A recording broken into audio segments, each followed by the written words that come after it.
What's going on, everybody? How is everyone doing tonight? Hope everyone is doing a-okay.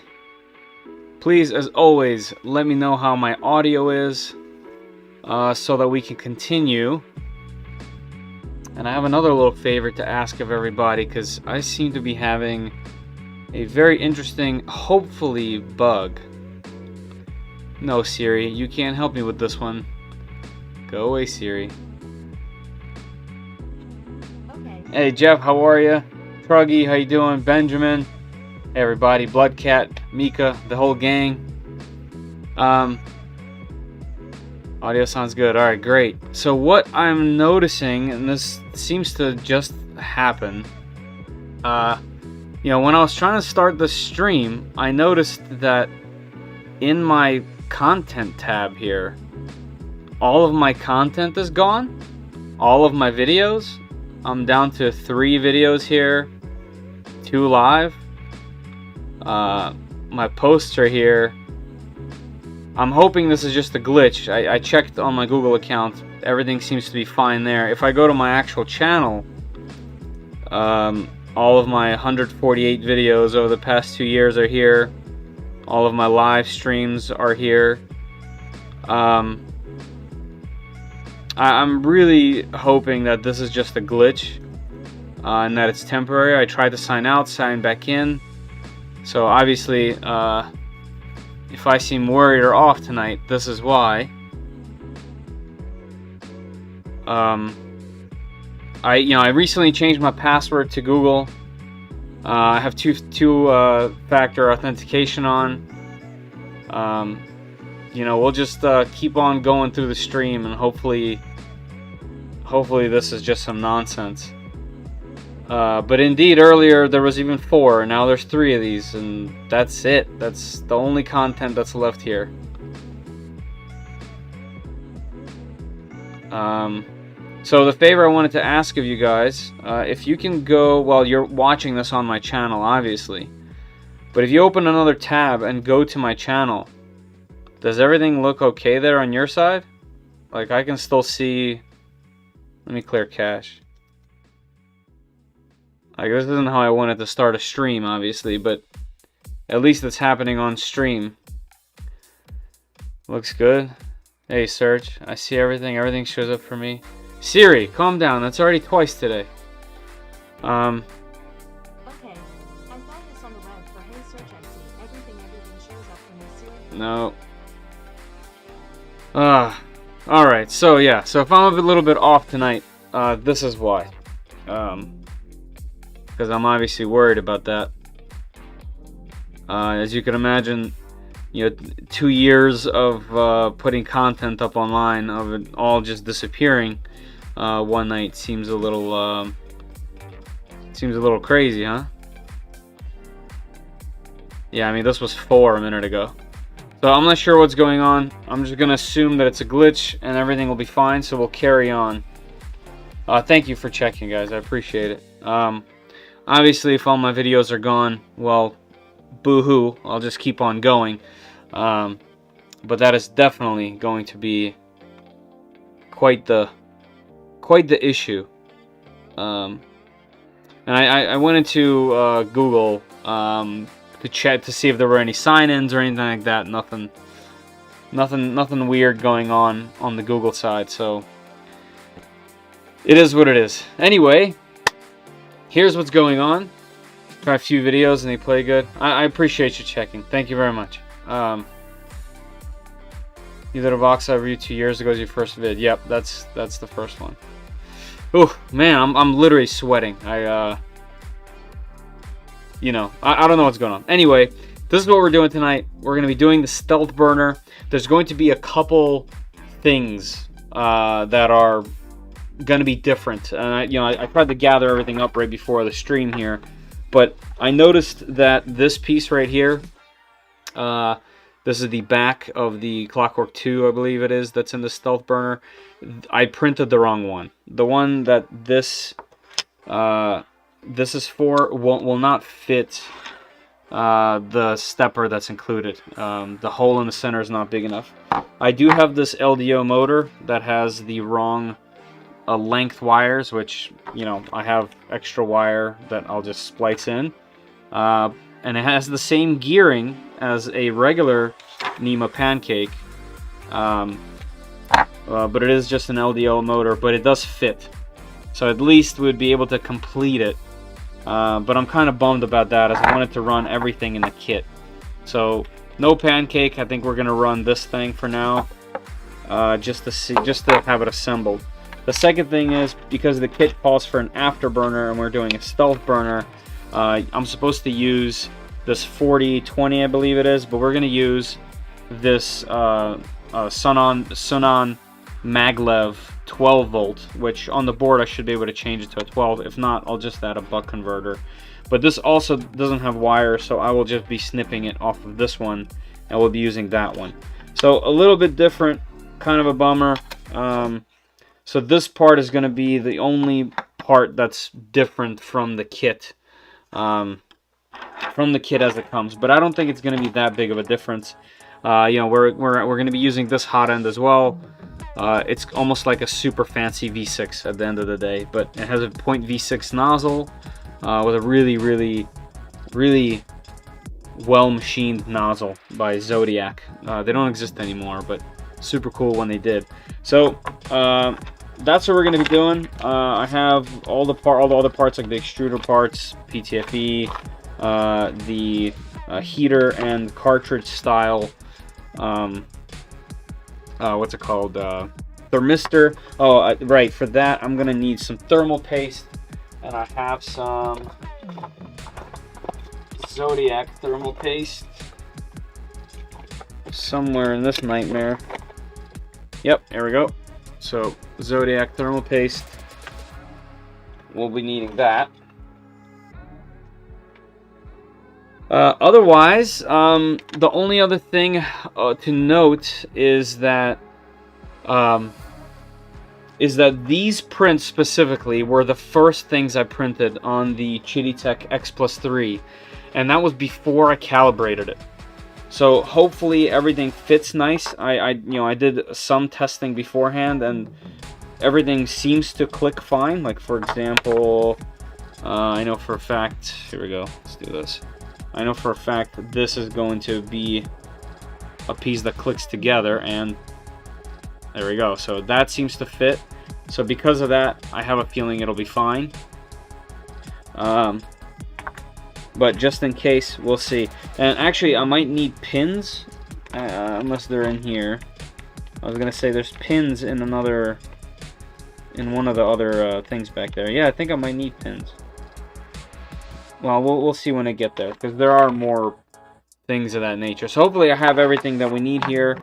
Got my soldering iron, because we're gonna. I think the whole thing starts with putting in some inserts, and I'll start with actually the ones on the Voron themselves, because if you guys recall, the Afterburner doesn't have these two, but the STEALTHBURNER does. So we'll have to put in some inserts into there. So I'll start there, because I know that's a step that would have been done earlier if we were following exactly.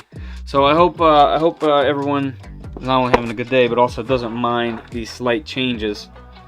I'm a little bit bummed about it, to be honest, but we'll see. Kind of bummed that they pushed back the X Max 3 release to the end of June, but it's still the best looking closed over 300 cube. Yeah, yeah, I didn't know that they pushed it. I didn't know they had a date. I thought it was still kind of indefinite. You know, I've been checking in on them on the X Smart and the X Plus 3 just to see where it's going. I still really enjoy the X Plus 3, but it'd be nice to be able to just change filament types and not have to worry about completely changing, you know, the settings. Thanks, Blood. I mean, you know, the idea was that I wanted to build it as close to stock to the kit as possible, with my only dream of using this this hot end in my, you know, in my Voron, because I spent.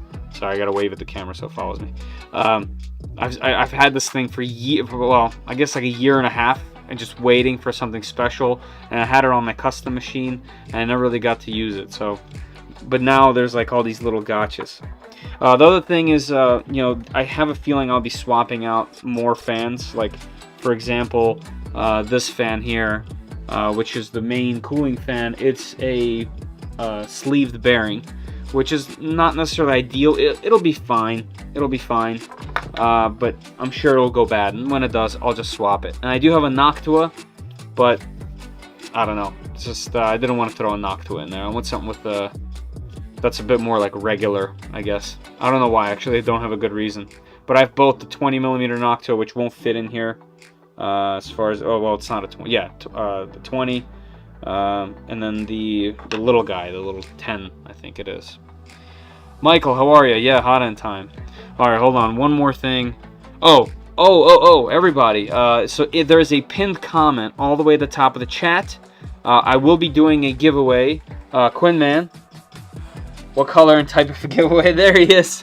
The giveaway man, Quinn Man. Honestly, I hope you win, for real, because you've been the only one really asking and pushing for it, and I thought of you before I started the stream, and I did the work, and I set up the Gleam page. So for today's giveaway, we got a brand new Sunlu filament. I'm also collecting some more filament from 3D Max, but for today, we got Sunlu has a new line called Meta, I believe it's called. And I'll show you what it's looking like. So apparently, it's a little bit.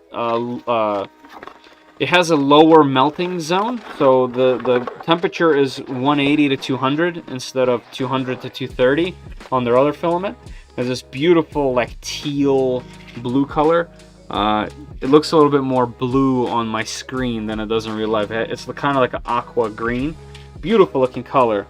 But I have a few rolls of this to give away. We're just going to do one today so that I can do more of these during more streams.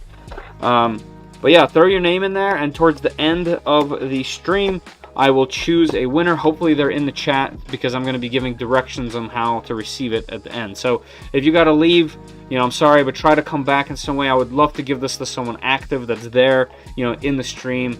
I really, you know, appreciate that engagement, and I want, you know, free stuff to go to someone that's, you know, engaging on the channel, because there's so many people that are engaged. I want to, you know, give back to them specifically. So Sunlu filament, brand new, coming from me. It could be anywhere in the world, up to $35 in shipping, and then, you know, if it goes over 35, you know, you can cover it, and we'll go from there. But this will be coming from me. Another thing that I did was I got some more stickers made.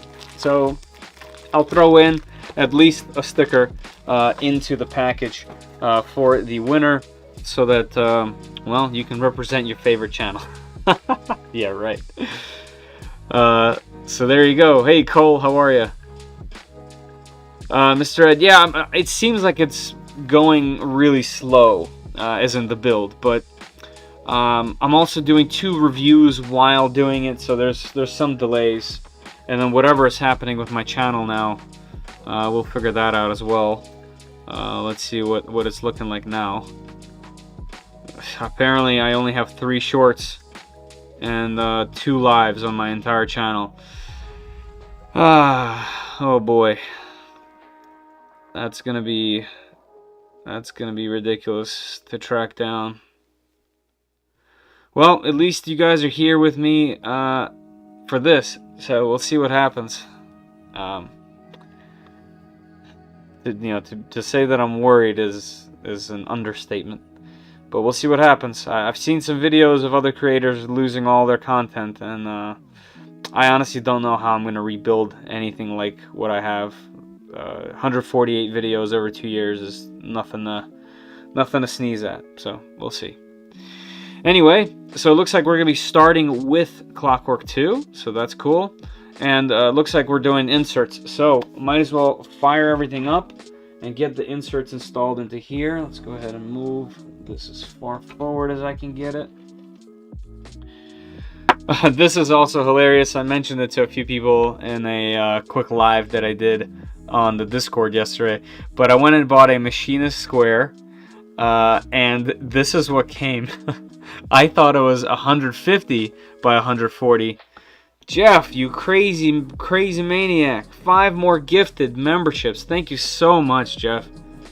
Your kindness is on a different level. I appreciate that. And there you go. 5 lucky members will be a part of a empty channel.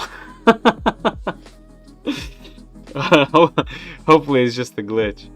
I got it on Amazon, but what's hilarious is I found this so funny and so cute that I decided to keep it. I'm not returning this. I'll buy another one if I need it. But I honestly thought it was going to be 150 by 140. I thought it was like a, you know, like a big boy. It's beautiful. So there you go. That's I'm going to be using that. Yeah, Jeff, that's so kind. Thank you. Get some friends to start downloading your vids. Yeah, I mean, the problem with downloading them is they only download at 720p. So it's not even that really. It's, you know, all the links, all the descriptions with the affiliates, and it's really that. The videos themselves, that's fine. It's the only way that I've ever made money from the channel is, you know, you get like, I don't know, like 30% of the whole income is the actual YouTube paying you money. But then the rest comes from, you know, pretty much affiliates. So if all that stuff's gone, that's going to be, I don't want to say disaster. I don't want to be dramatic. But yeah, that would be a huge bummer. Siri, that's 3 times. No, don't look up the web for huge bummer. Siri's all up in our stream today, guys. Let me go ahead and do not disturb so that she don't bother us. Do not disturb. Alright. Quinn, man, the reason I asked for those last times because I was late to your live streams, so I didn't know if there was one. Thanks for thinking of me, man. Yeah, absolutely. No, I you know, it was kind of like just a good reminder because I did want to do them, and like I said, I've been literally collecting a pile. Right, you can kind of see them in the corner right there. Come on, camera, follow me. This pile is giveaway filament, and I have one more over there off screen. So I want to give back. Like I said, I appreciate those who are here. So we'll do it. Mr. Red, you're now a part of the elite group on YouTube, 3D Print SOS. Thank you, Jeff. All right, let's get out my soldering iron. So luckily we don't need to do much soldering quite yet, but unfortunately we will have to. So I've only built an afterburner. I've never done a stealth burner. It looks like it's going to be somewhat similar. Lots of inserts, which are always fun. Generally speaking, looking forward to it. The kind of other bummer, it's not really a bummer. There's no LEDs with this kit, and you know, the afterburner or stealth burner specifically looks really cool with LEDs. So that's a bit of a thing. Like, I'll go back and do it. I'm gonna have to do the LEDs on this machine.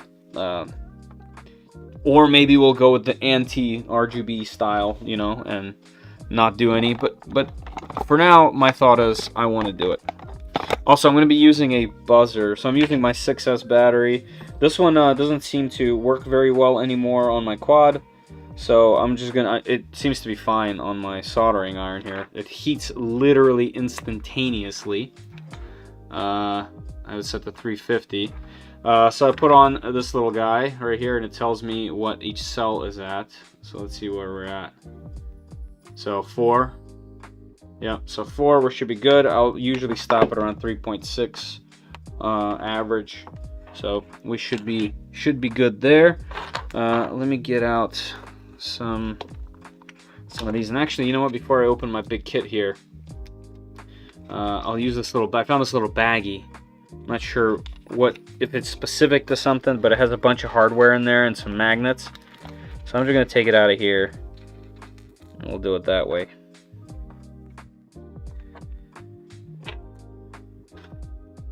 But yeah, like I was trying to mention about the channel videos, is I've seen a few videos of some people losing their videos, eventually getting them back from YouTube, but going through a lot of hardship to get them back, and I really hope that that's not the case.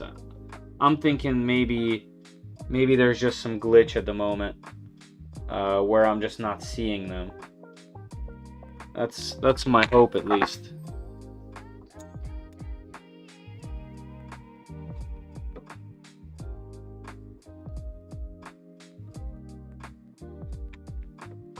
There we go. I knew this machinist square was going to come in handy. Oh, I'm sorry, guys. There we go. Oh, here. We got this going on now. Hold on. I got to open the OBS bot app so that I can stop that thing from trying to zoom in on my face, even when there isn't one. I've also had some trouble with OBS just crashing lately. There was an update, but I think the update made things worse, unfortunately. There we go, auto framing. Let's zoom a little. Let's take you up here.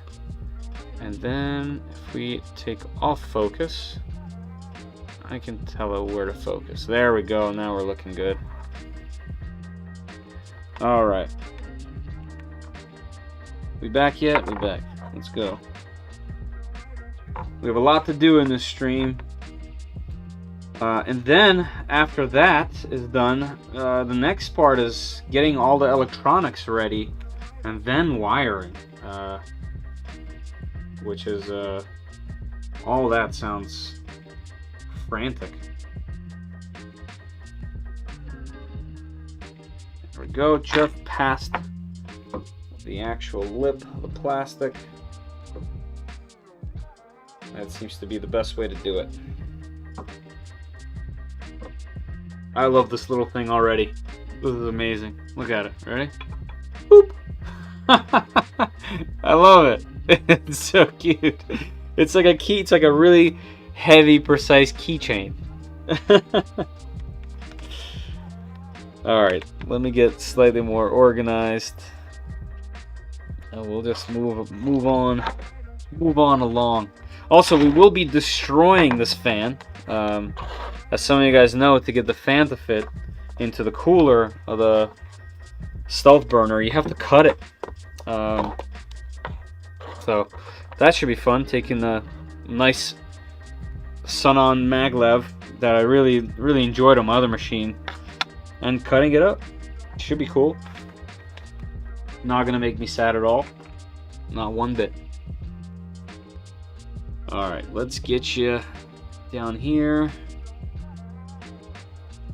Let's go like this into this lovely pile. And then let me make sure that you're nice and focused so you guys can be here with me. So the other thing that's happened since the last time we've had a live stream is I got the Creality K1 running. I can't print on it right now because it would be so loud I wouldn't be able to hear myself think. But that thing prints PLA like a champ. As a spoiler alert for my video, it's really good for PLA.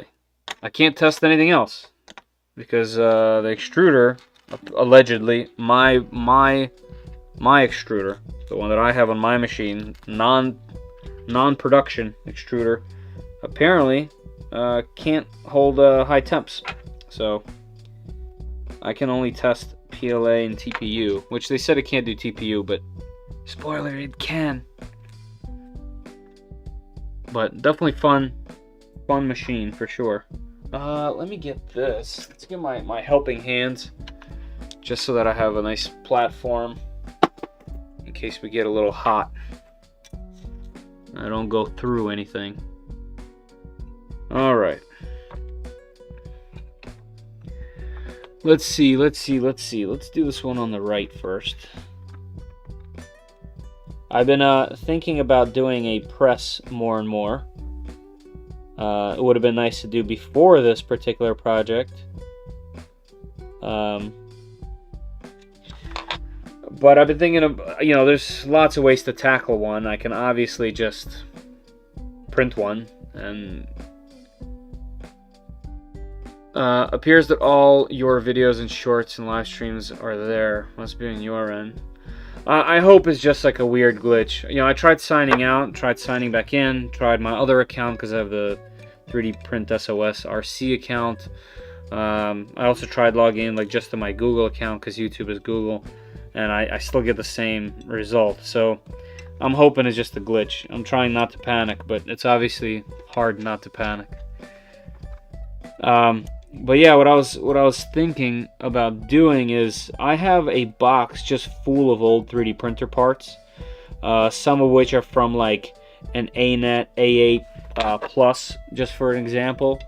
And I was thinking maybe I could reuse like the board, screen, power supply, extrusion, and then a hot end to quite literally make a press out of a hot end. So you would just turn it on, it would turn on, power supply, motherboard, and then you'd use the screen to go to temperature on the hot end and set the temperature to, whatever, probably 260. Well, you'd actually I'd have to, no, okay, so that's the downside. You could probably only go to like 300, which might not be hot enough. Alright, so that might not work. But technically you could reuse a different hot end that can go hotter. I'll think about that. But maybe that's why they don't exist. I'm like, why don't I see this all over the place? But maybe that's why. Here, let me check one more time real quick, just to ease my nerves.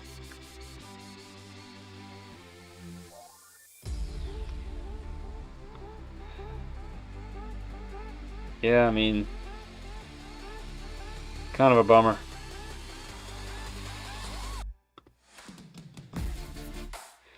Oh well, I'll just continue to pretend it's not happening. Guys, for those of you just jumping in, check the top of the chat. There should be a link to this Gleam.io, where I will be giving away a spool of Sunlu brand new PLA Meta. This one's going to be a beautiful teal color. This will be coming from me anywhere in the world, up to $35 in shipping. I'll also throw in my brand new stickers that just came. I haven't even opened them yet. So definitely go ahead and sign in. If you could wait till the end of the stream when I announce, I'll give directions on how to get that stuff. I'm trying to give it away to an active member. So if you can't stay the whole stream, I apologize, but I'm going to try to give it away to somebody who is here at the time. All right, let's see. So this goes. Where's that at? Also, is this close enough, guys? You want to go closer? Here, let's go higher, lower, like that. And I'll zoom you in.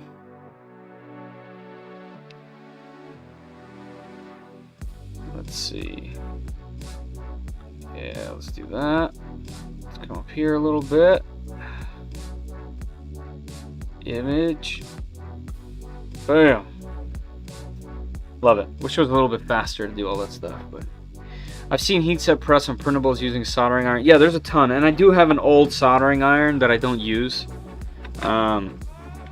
There's a ton. There's so many presses. There's a lot. I was just thinking, like, what about a fully recycled printer one, you know?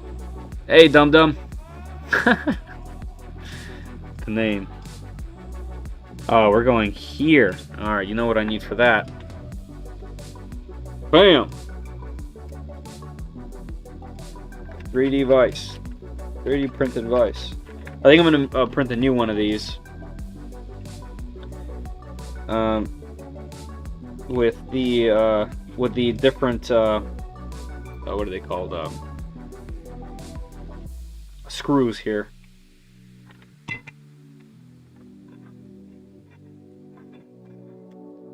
There we go. I'll face it towards you. Let me just double check that's what I'm doing. Looks like it. Yeah, it's this one.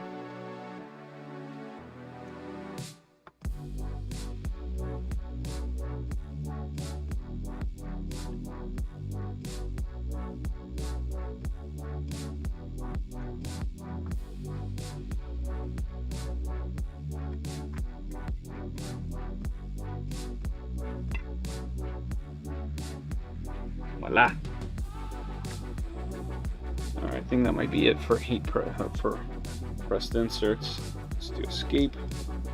There we go. Oh, there's way more. Never mind. Oh, made a press out of cheap hand drill jig. Yep, yeah, I've seen that too. Check out, so when using a 6S battery on the soldering iron, check out how fast it heats. Obviously it's going to be starting from the 200s, but check this out. Boom. Look at that. Rocket ship. Bam, 350. And it goes to 400. God, I love this little soldering iron. It was so cheap too. I think it was like 35, 40 bucks. Alright, so we got that one done. Let's move on. Now we got this. I think this one's flat, so we don't need that. Alright, two more.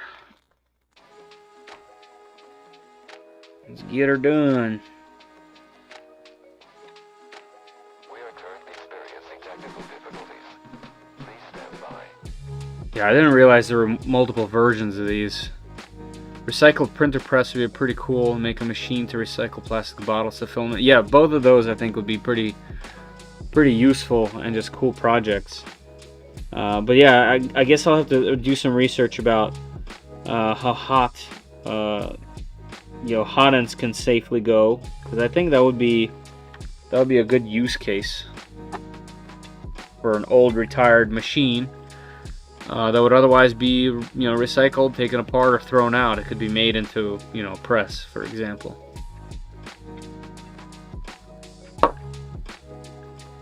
Alright, so that one, and then down here.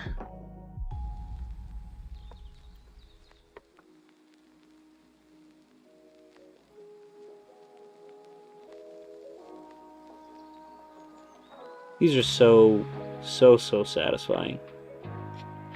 It's like just relaxing. Like it's helping me it's helping me get my mind off the channel.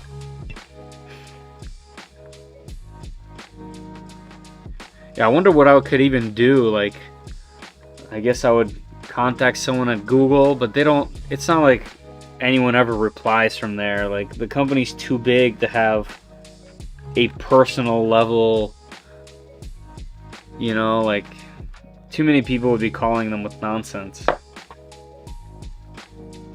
So I wouldn't get my hopes up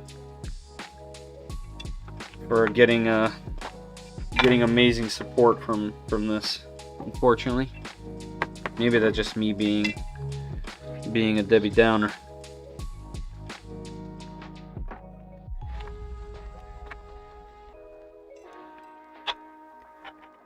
Alright, let's see, 3 on the back. Man, this thing is just riddled with inserts. Look at that.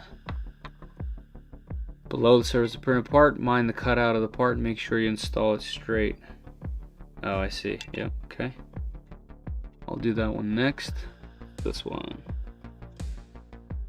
Right in the middle. Yep. Install it straight, okay? Challenge accepted.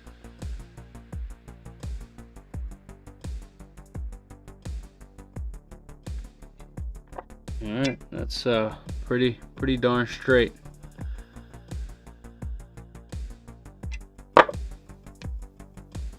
Yeah, okay, cool, looking good. Next is the 2 up here.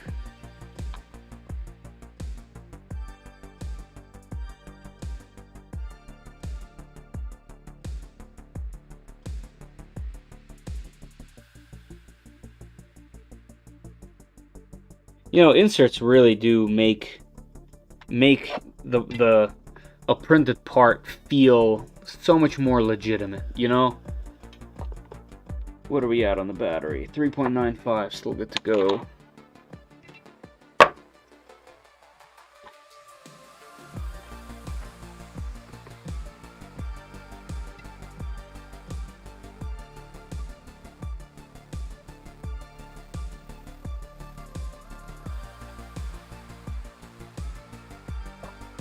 Yeah, I mean, a press to be able to make sure that this is going in straight 100% would be nice.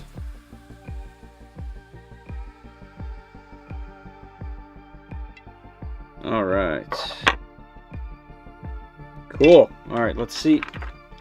I got one more, so we need to get into our little kit here. Gotta love this thing. Like, it's just the kit so far has been really nice. I'm kind of surprised they're not dual ball bearing fans like I've mentioned before, but it is what it is. There's other places where the kit shines for sure, like the extrusions, the bed. So maybe it's not as big a deal as I think. Alright, then the last one is over here on the front, so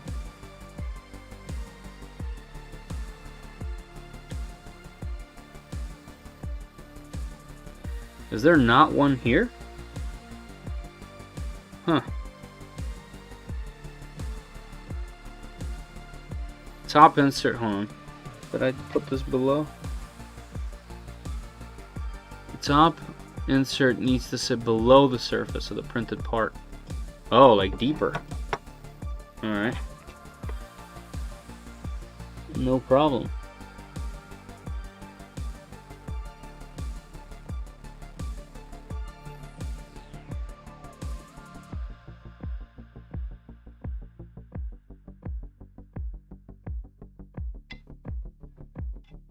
Alright, that's definitely below the surface of the printed part.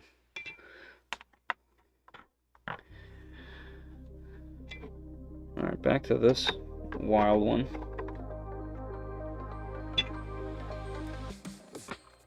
So far so good. No must Bitcoin scam videos. Yeah, like if that starts happening, man. The thing is, you would think you would see it in the sign-in. Unless they've been signed in for, you know, weeks. I guess, which is possible. But I did change the password, and Google does sign everything out when you change the password. I mean, LTT even had their channel removed. You know what I mean? But I'm not going to get the same help as LTT got from their rep. I don't even have a rep.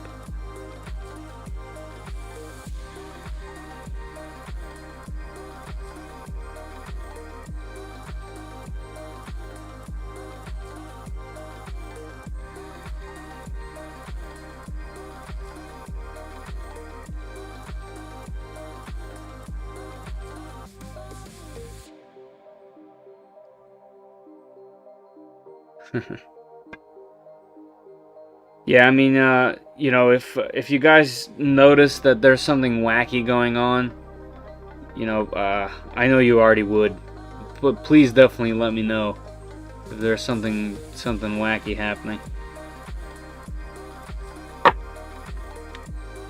All right, is there more? Yeah, I knew it. Oh, option. Toolhead PCB. I'm not using a PCB. That's why. Okay, so this is for a PCB, and same with that one. Yeah, I don't have a PCB.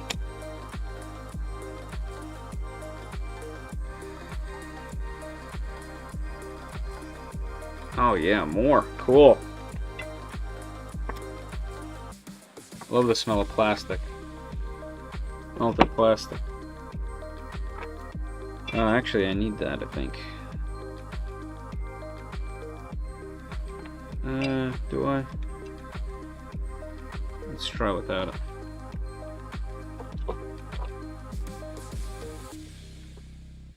So it looks 1, 2, 3, 4. Nice.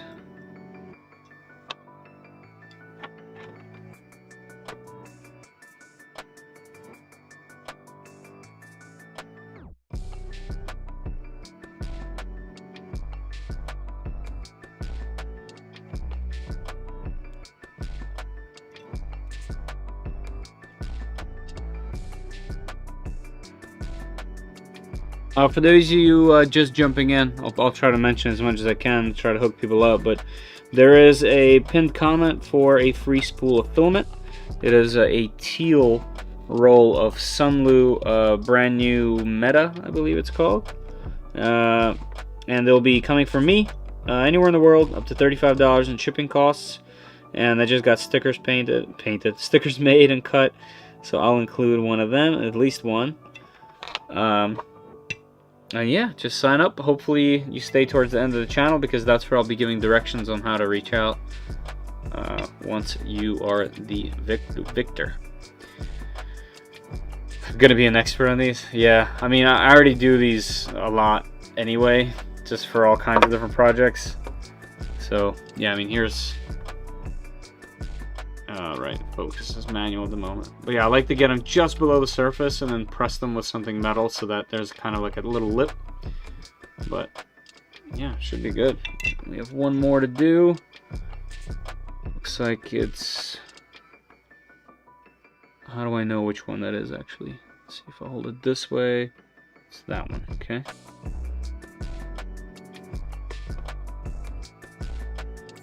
We're gonna freehand this one.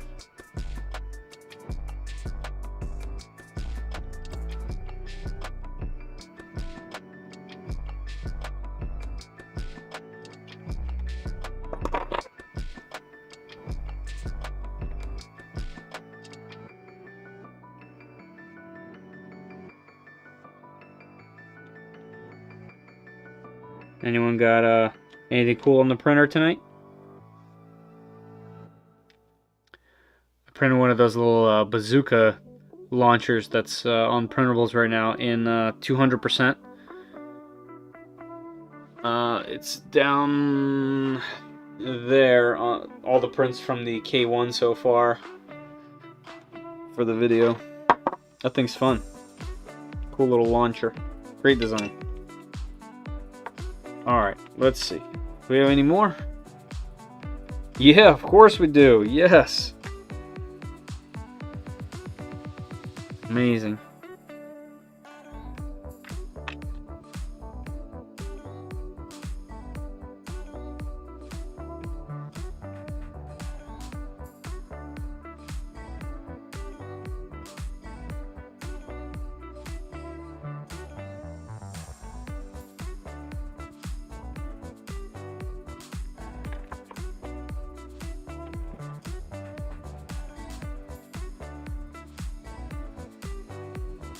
Printing my dad dummy guns for wet molding holsters in his leather shop. Nice. That's cool. That's cool. Printing a case for my deburring tool. Nice. I printed printing a new extruder mount for my Max. Putting 3D chameleon on it. Ooh. I have a hex wall that I've been working on that's gonna go on this wall right over here. So I can get rid of some of the stuff from the shelf so I can put more boxes here.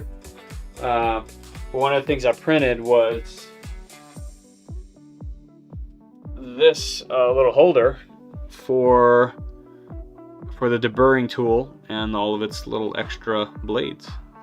Should be cool. Just pop right in. Kind of looks like a truck. Look.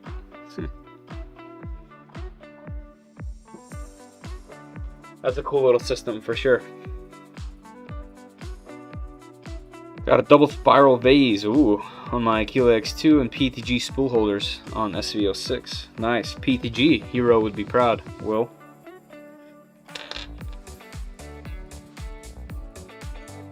Alright, where does it go on this thing? Unless I am holding the wrong part. Oh, back here, okay.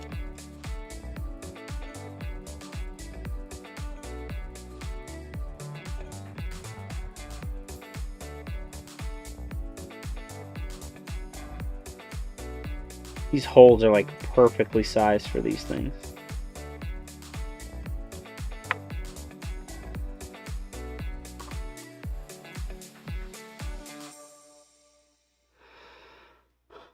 I want to get the Gridfinity printing on my toolbox I'm not sure I want to make that much of a commitment yet.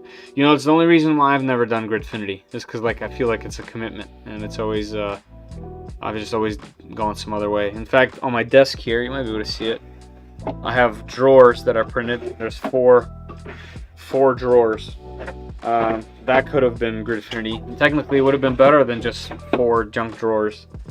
But you would have to do some work, and I have too many projects. If you don't have a project lined up, then yeah, then Gridfinity. I'm using this as a mouse. Then yeah, then Gridfinity would be cool. All right, it looks like we are now assembling. Also, what is this little piece? Where is that guy? It's not this. Alright. Let's turn this thing off. So that it starts cooling for now. While that's happening, let me make some noise and find where that piece is. What's a rule of thumb and size a hole for the inserts? I don't remember exactly, but I always usually measure the insert. Like for example, there's a little ring on the insert, so I would measure this right here, not the knurled part, this, and make sure that that just clears whatever you need, so that it kind of melts, like it melts inward.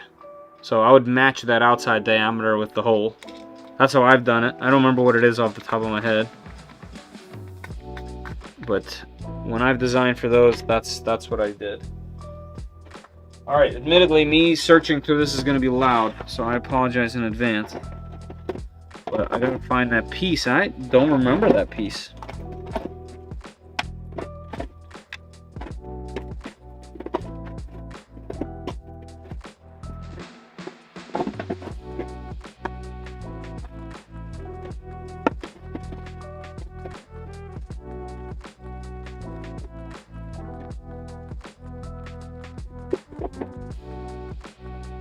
a little cool, cool little LED cover that we won't be using. Yeah, here's the LED diffuser. Won't be using because there's no LEDs, but definitely gonna be saving those. Alright, so where are you, you little piece? Gonna hide from me, huh?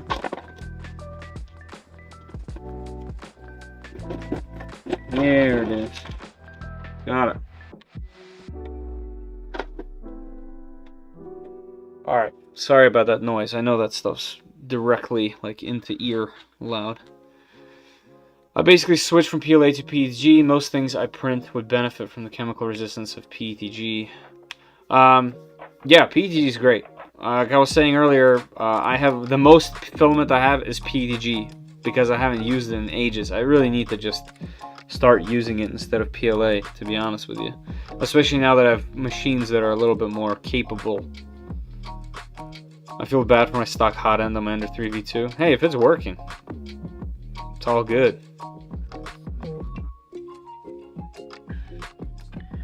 Alright, so our first piece of hardware, which we need some Allen keys.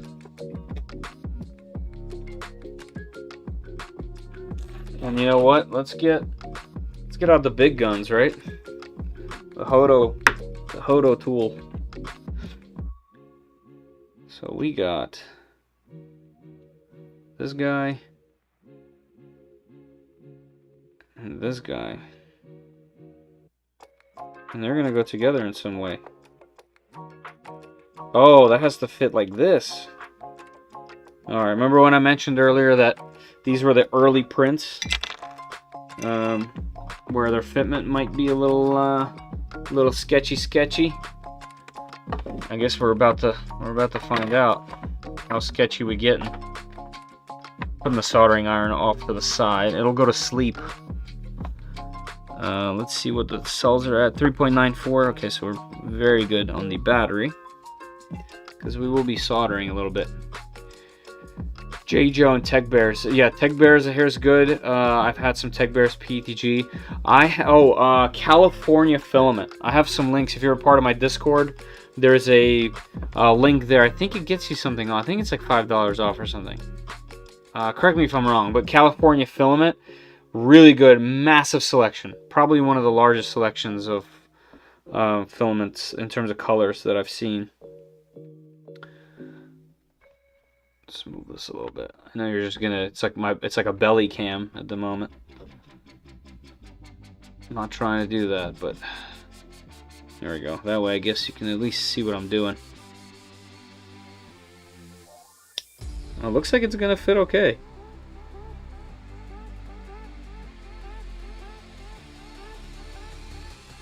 It looks like it needs just a little persuasion.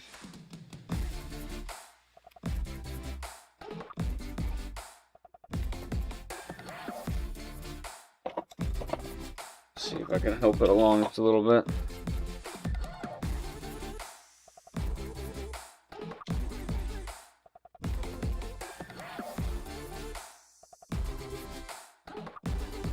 Just a little, needs a little bit of help from some pliers. But I think we did it.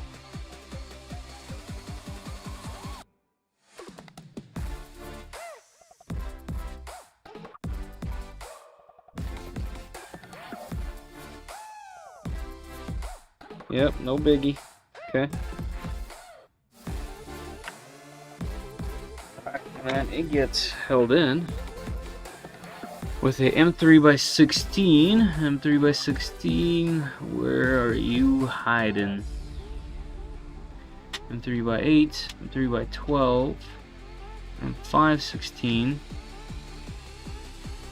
and 316 up here. Here you go.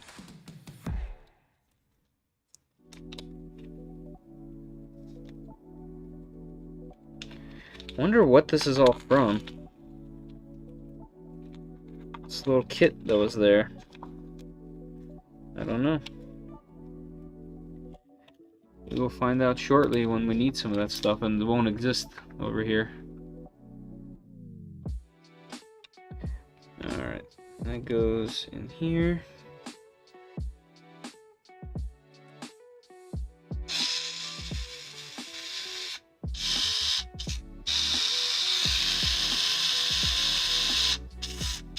Oh, I see, and it goes right into the insert. Cool.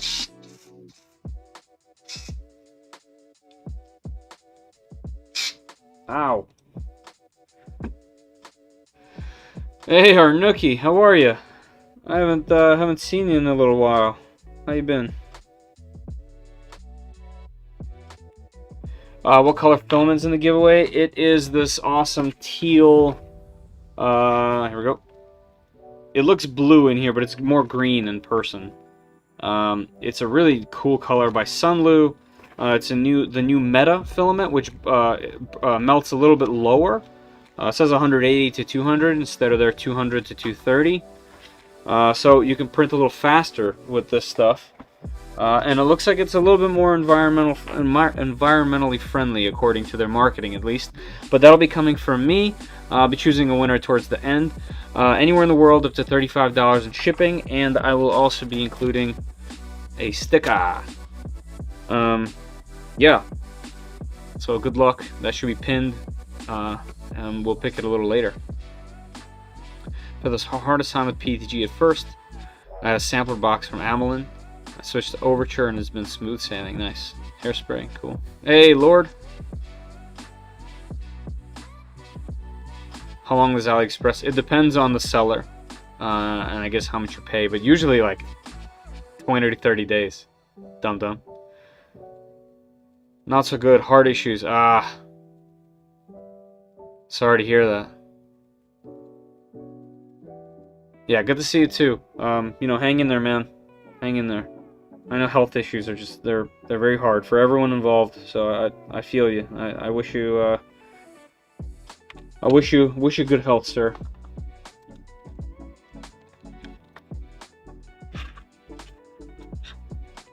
Oh, we're getting right into the gear pulleys, huh?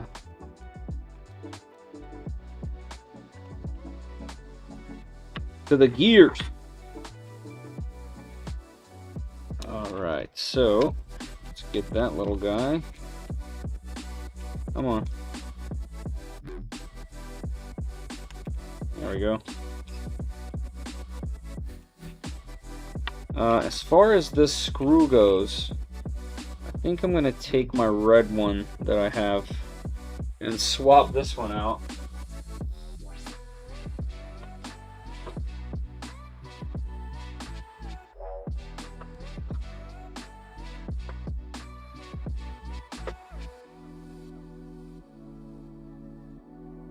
I have this guy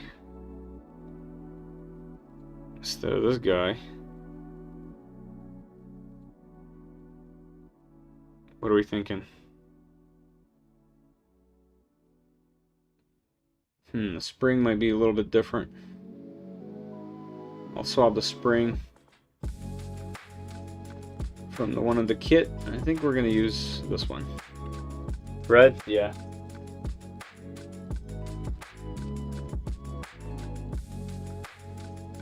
Sorry, Speed Racer. I love that machine, but we're building a Voron. Right? Alright.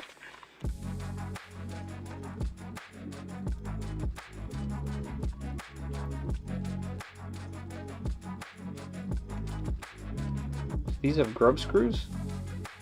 I guess not.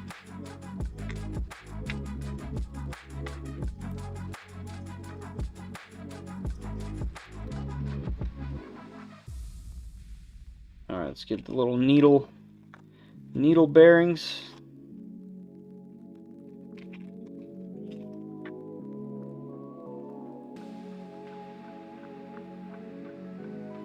Which are super dry, so I'll throw some lube on there. The screw looked longer. No, it was the same, but the spring was different, so I swapped the spring from the kit onto the red one. So this is a slightly shorter spring, but the screw itself, the threaded part is the same. The part that was longer was the actual cap.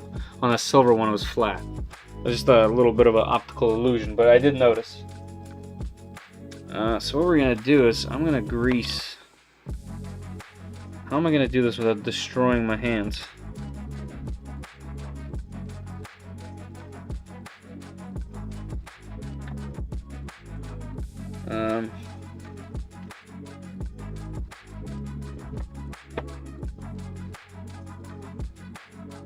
Tell me this thing leaks without telling me this thing leaks. Alright, let's get a little bit. You know what? We'll just put it on the inside. With this little screwdriver.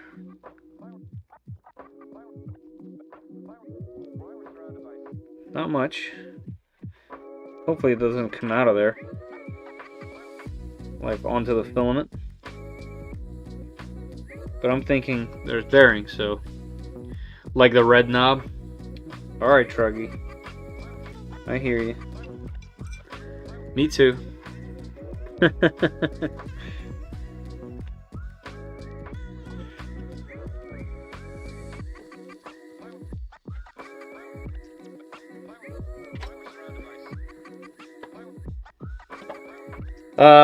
Alright, for some reason I just remembered about the channel, so let me check that real quick.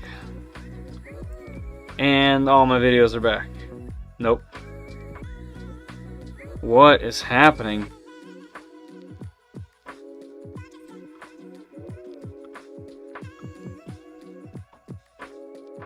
I mean, all the videos are in playlists.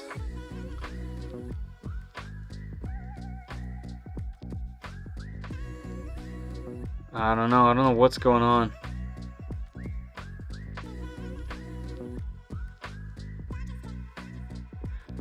God, it makes me so uneasy knowing that there's something going on. Hey, Truggy. Alright, so this is going with the gear this way.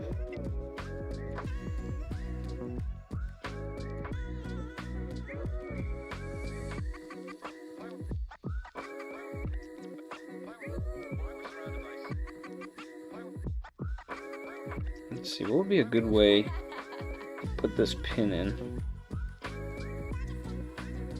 I guess just snapping it down, huh? I've broken it before this way.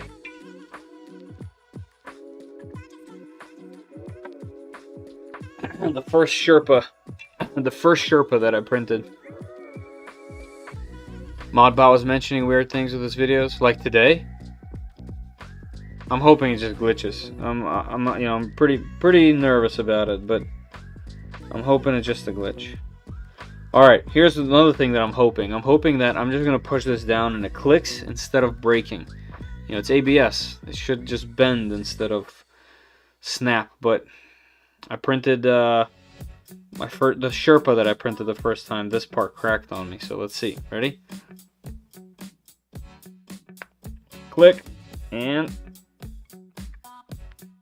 click. Okay. It did not break. Yes. Let me just make sure. Flat. And this does have to be somewhat even, or else we will have extrusion issues. Okay, it looks good. Yeah. And it's lubricated. So it spins super smooth today. Alright, that's... Yes, I lubed them. Thanks, Ballistic, and hello. The pinned comment. Free filament. Sunlu, Meta, new filament. Here is the teal color. Looks blue on my stream. In person, a little bit more green. Really nice color. You made your own entrance? What, you think you're stone cold or something? Yeah. There's some coarse lights. Nice. Oh, nice. Thank you. Thanks, Serge. How did you hear about that?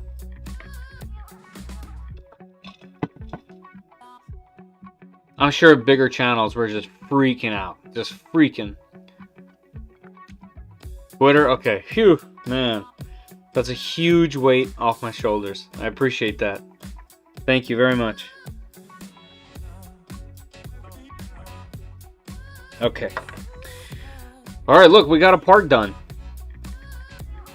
Yeah, I don't blame you. The red thumb screw is from this crazy Haldus extruder.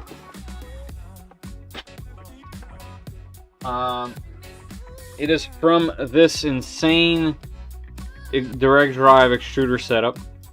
And I actually have the motor I'll be using for this build because I printed the wrong part.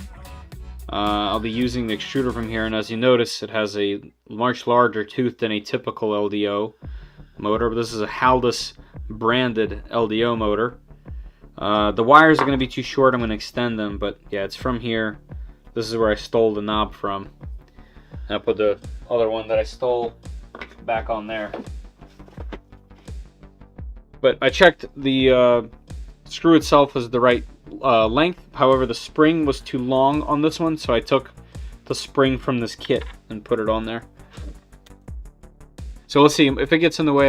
Here we go again, trying to use this as a mouse. We'll see what happens. If I need to, I'll get it from somewhere else. Oh, we're like there now. In fact, this did not have the little washer, but I guess I can just use any washer, right? And I have washers. That's M3.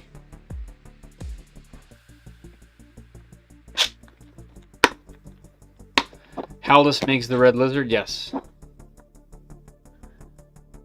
Yeah, I've reached out to Haldus a million times to try to get them to work with me in some way, shape, or form because they have a million different components that you can put on an Aquila, and I wanted to do like a Haldus machine, but that never happened.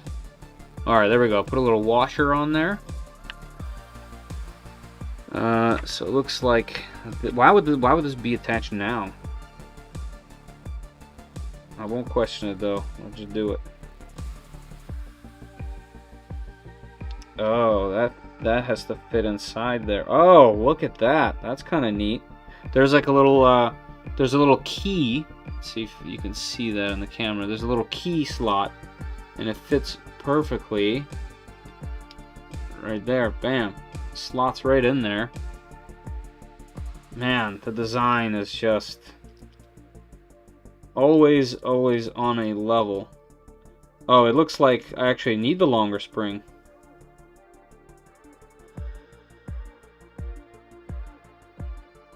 Yeah.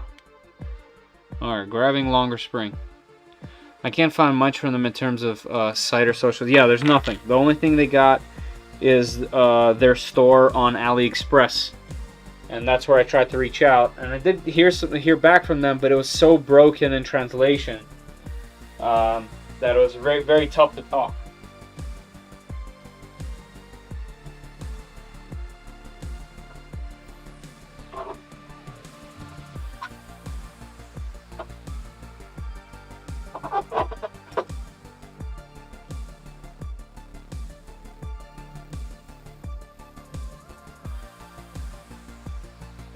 Alright, longer spring from the Sherpa. Let's see how that feels.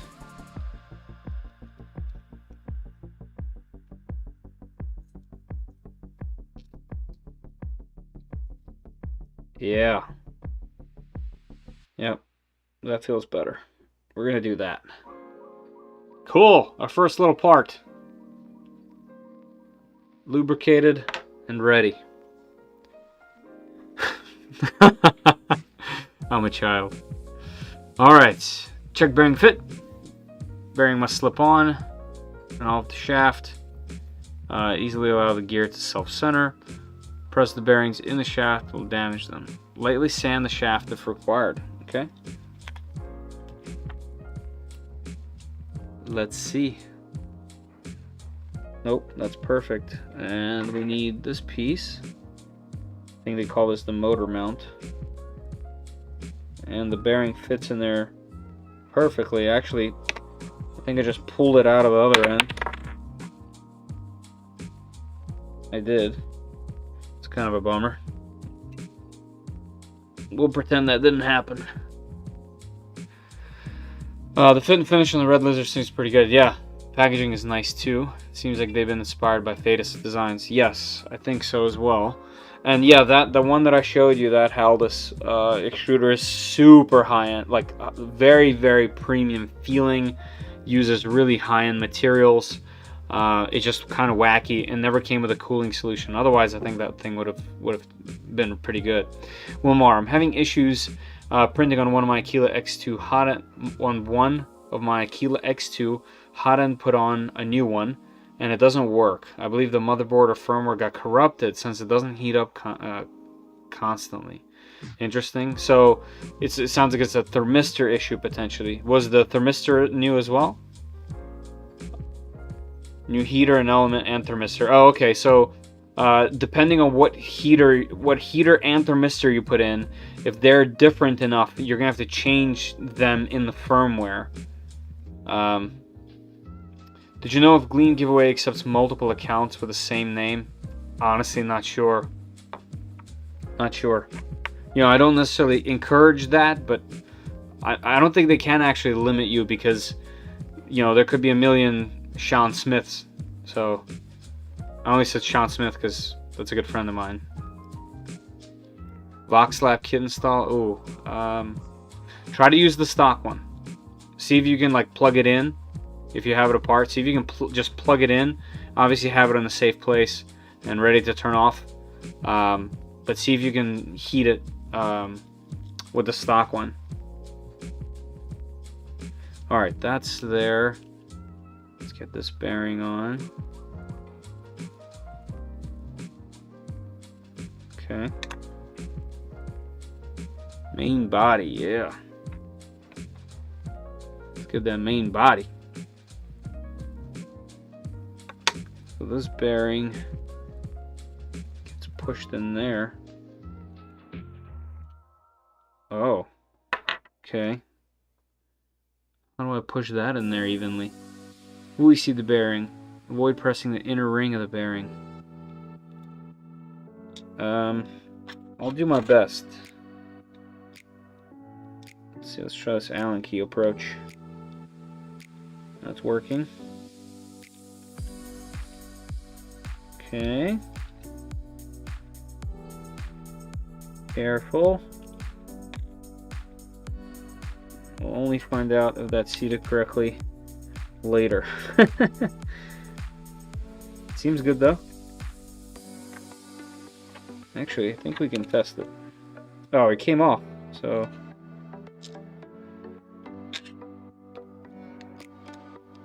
Okay, it sits in there somewhat loose. Let's see, if I press this together, like that... Oh, okay, yeah, that'll be held in with the other gear. Yep, perfect. Okay, good. Try stock one too, and it starts to print, then the hot end stops heating too. That's odd, especially if the stock one that worked fine is doing that now, and then you're installing a different one that's also doing it. And you've tried both the heater and the thermistor. You know, it'd be much harder to you know, break both of them, you know.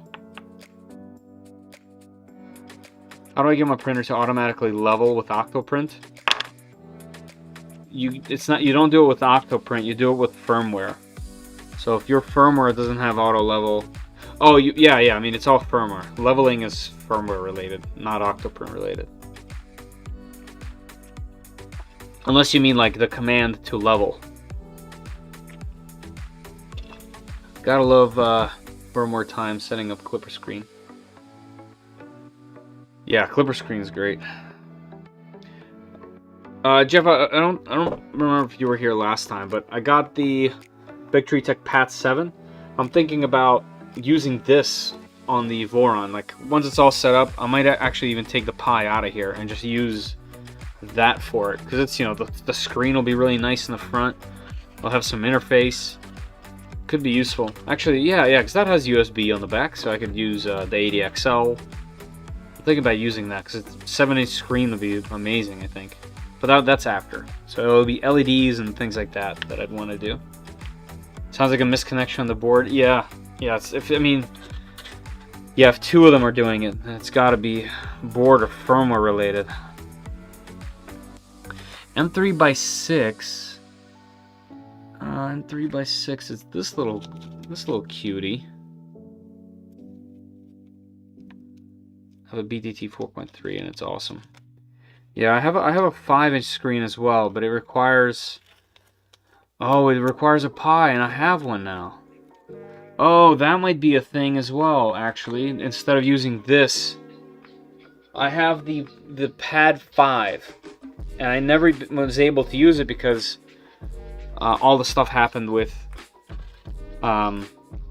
Raspberry Pis. I was never able to find one to use it, but now... Oh no, it needs a CM4, and it can't use their BTT. Never mind, I take it all back. Alright, hold on. So this, in here, we need to put in this little guy for some reason.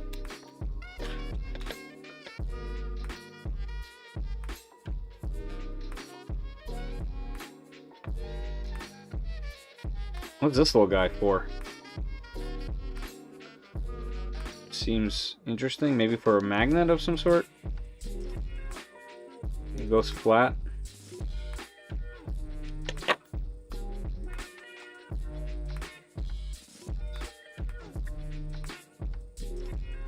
It does have a grub screw. I don't know how I missed that. Alright, so note on gears. Poorly made gears often cause print quality. That's true, by the way. The really cheap knockoff that I bought of the BMG extruder, I used the gears on my KP3S, and I had a bunch of problems, 3D like artifacts in the skin, and the only way I fixed it was by buying a second of the same exact cheap extruder. So that's true.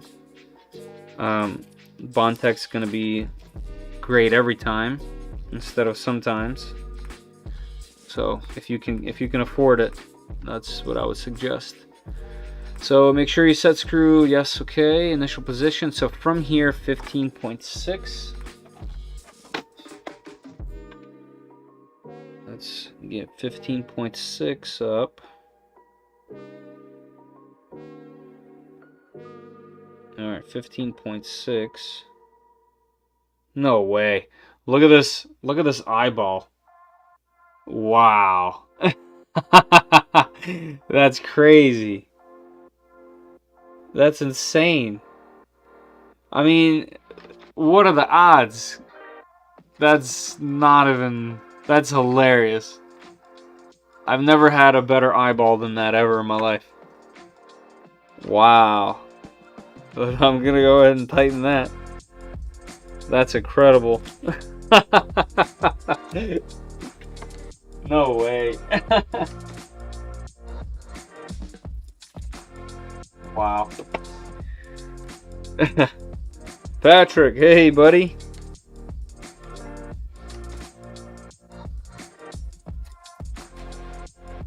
I think that screw helps adjust the meshing.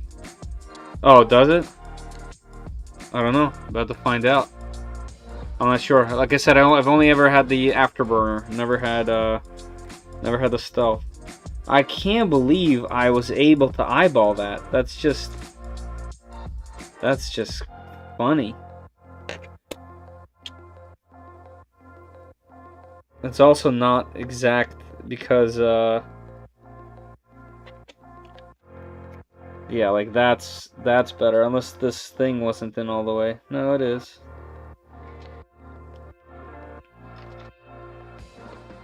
Maybe the print isn't perfect. But that was the best eyeball that I've ever managed. There we go. Okay. Check all connections. I already troubleshot the entire machine. Took out the main board to see if something burned out. So I had the printer for over 24 hours. More than 500 prints. That's hard to say, man. That's hard to say, especially if you've done all this. Have you tried to reflash the firmware just for shits and giggles? That's what I would try, just because I think you tried everything that I would suggest.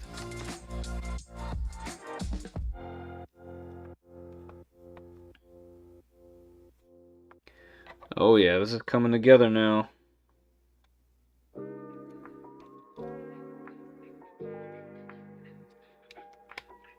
What time are we at? Alright, 10 already. Wow.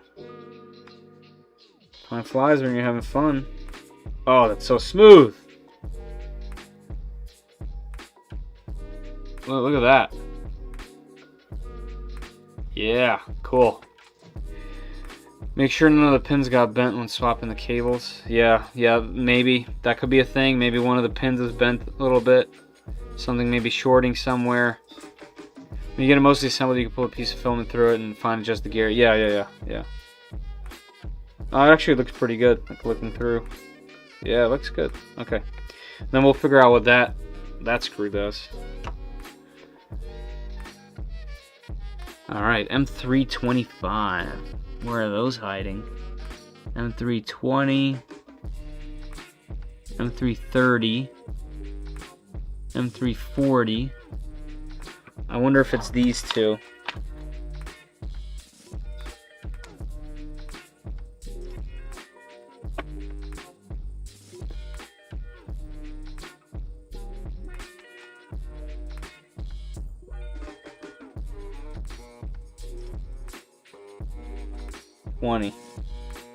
This is M320. So not 25. Where are the 25s? Check the kit again. 8, 6, 6, 10, 30, 30, 20, 40, 16, 40, 12. Alright, so 25s, where would those be hiding?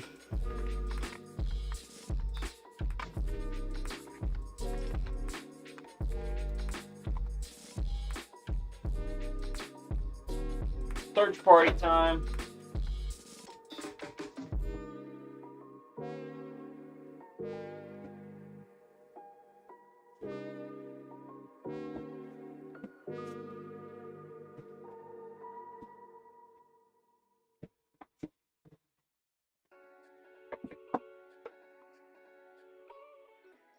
Magnets, pins, JSTs, a mount, this one.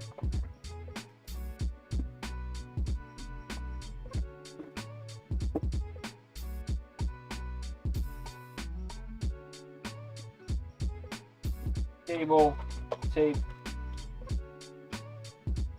installation tape.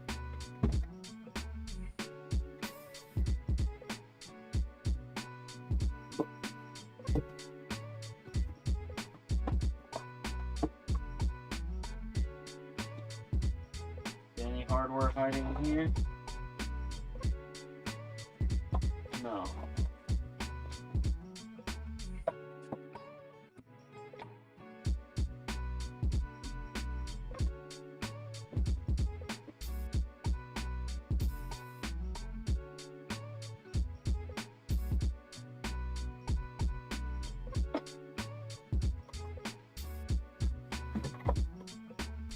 No hardware in here.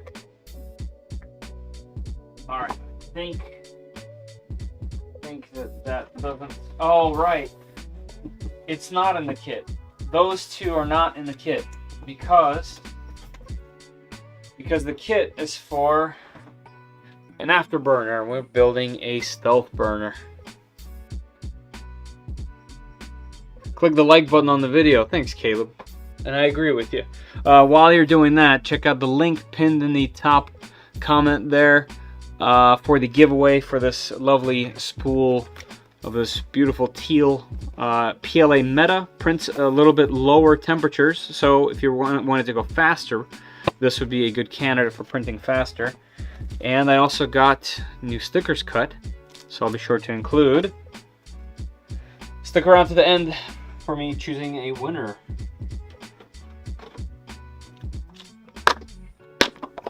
Alright, so 25s, huh?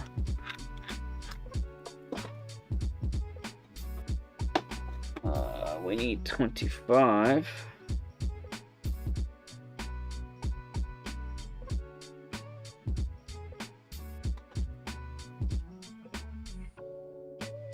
And 325.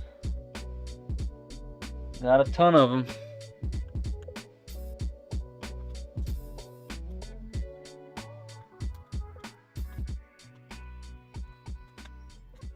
Looks like they're gonna have to be button head.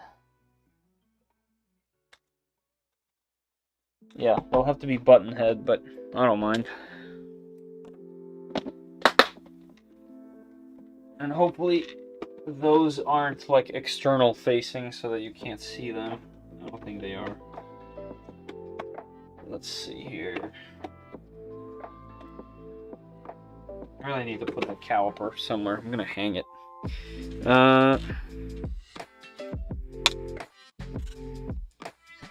There we go. Alright, where are these going? Oh, this is holding everything together. Okay. We have a tool for this. We have a tool for this.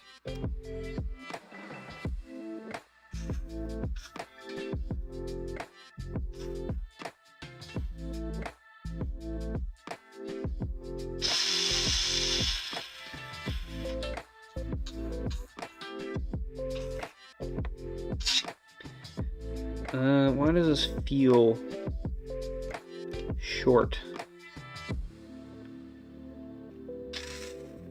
Let me double check. I want to double check to make sure that this is a 25, like it calls for, right? 25, yeah. Oh, I just didn't have it deep enough, I don't think. Yeah. But let me double check. So on cap 25. Well, 24 and a half, but that's 25. So I think it's different because since these are button caps, I think the cap is a little bit larger.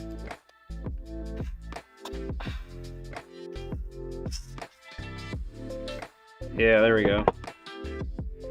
Just needed to go deeper. You always need to go just a little bit deeper. I got to upgrade fan for the power supply on my X2. I can get it to, you can't get it to come on. So sometimes the power supply has to need it. So go to like your move and just move your Y around for a while. And when the power supply is under load, also like I saw in my video when I did that, on my power supply itself, the actual leads were backwards in the connector. Even though the connector was facing a certain way, the leads I had to I had to depin it and move the connectors around. So definitely make sure you check that. Yeah, Papa, that's what I'm talking about. You gotta use the Hodo. Gotta. It's too good. Alright, and then the bottom, this one. Yeah, that's why I included it in the, so if you're gonna get it, please use my link. But yeah, that's why I included the link in there, because that's quite the deal.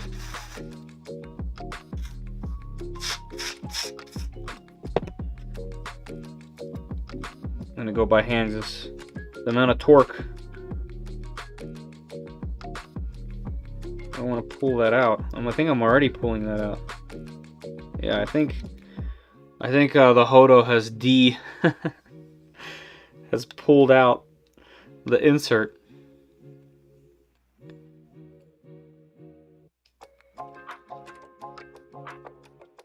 Let's see.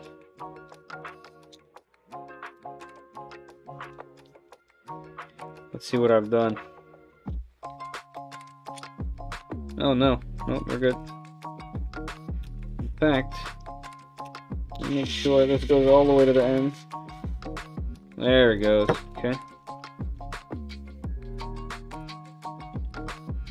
A lot of double checking this stream. Rather be safe than sorry, you know?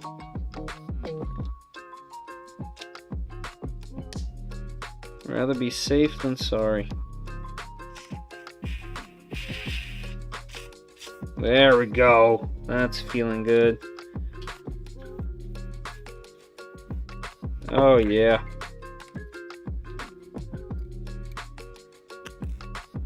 Let's see. Oh yeah, you hear that?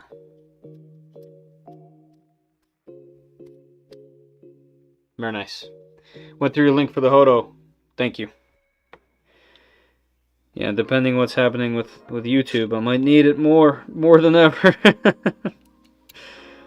Although by the sound of it, it sounds like everything will be a-okay.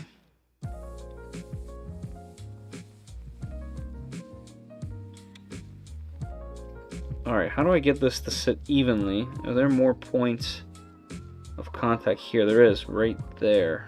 Hopefully we can attach that. Oh, that's gonna happen at the end, I have a feeling. Alright, let's see. It says check if the filament path is correct. Oh yeah, that's good. I know this is dark, it's literally black filament, but that's looking good. Oh yeah, get a piece of filament. Okay. I have a ton right here.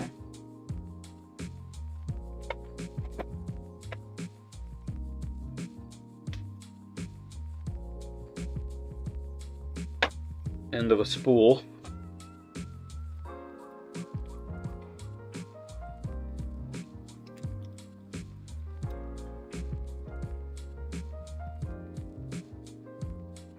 Can you guys see that gear move? Oh yeah, perfect. Oh, it's like one of those propeller things. Yes,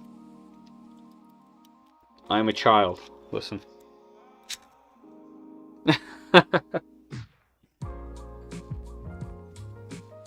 All right, Caleb. If you're wondering about leveling through Octoprint, normally you'd find a G code that tells your printer to level before printing and put that into the start code of the slicer. Yeah, like if that's what you were asking, yes. But if you were asking like if you can do leveling through Octoprint, you can't. That's a firmware thing. You set up how it levels in firmware, and then Octoprint, once you hit the little home button, then it levels however. Beyblade, yes, those are the words. Check for clearance. It does not touch the motor housing. Okay, yeah, perfect. Alright, wow, what a cutout there. That looks intimidating. Oh, we need another 25.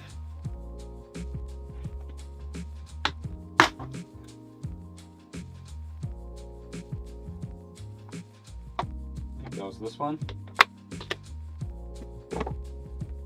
I really need to do like just a labeling day.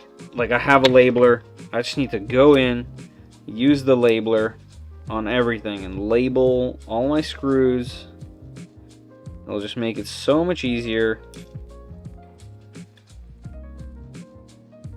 Just double checking that I have the right one.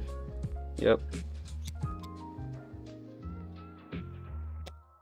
Maybe I just shouldn't put this away. So I put it away a million times, I feel like. I have to need it. Alright, so this guy goes in. Which way? Goes in this way.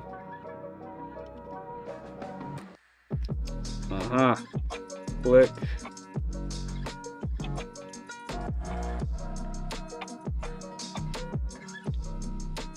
Where does this go? Are we already there? Are we where we need to be? Can't see.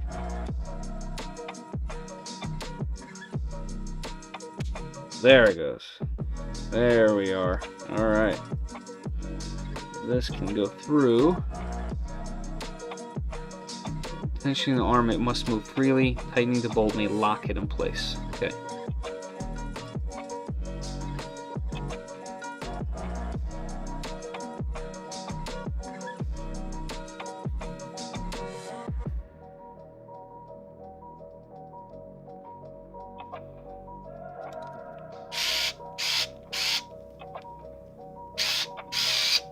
Ooh! Power! Too much power.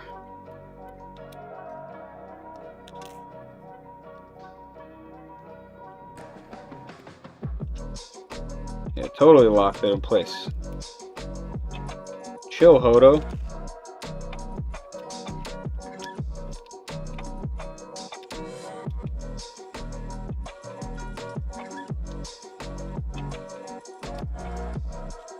Let's loosen this one just a hair.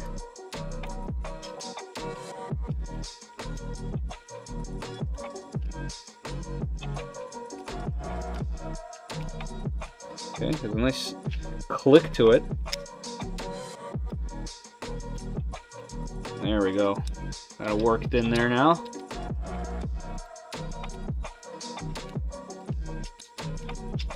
Oh yeah, here we go.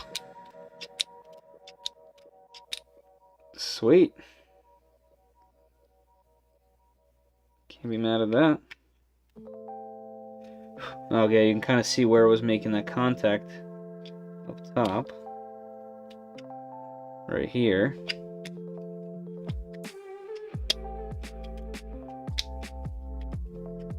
Getting smoother and smoother every time. And meshing. Yep. Yep. Perfect. Cool. So you were saying that that little screw stops this. Oh, okay. There's even a way to adjust it from here. Wow, the design is insane. How many times am I going to say that? Yeah. So you can use this little screw to adjust how far, right? I'm guessing here. Right? Is that actually going to stop it? Or that's something different? I guess it'll say.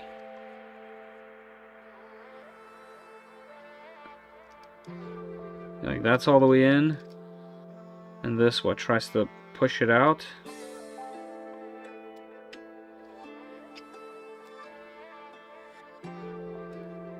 Yeah, I mean, I can see it right here.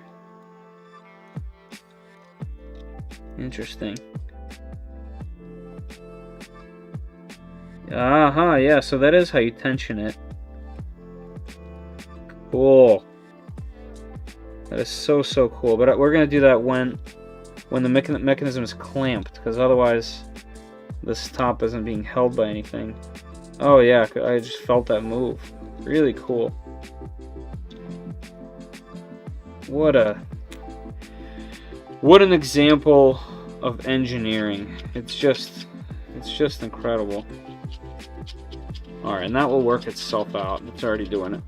Okay, let's keep moving along. For anyone joining in just now, I'm going to be like a broken record. There is a pinned comment. Click that all the way up top there.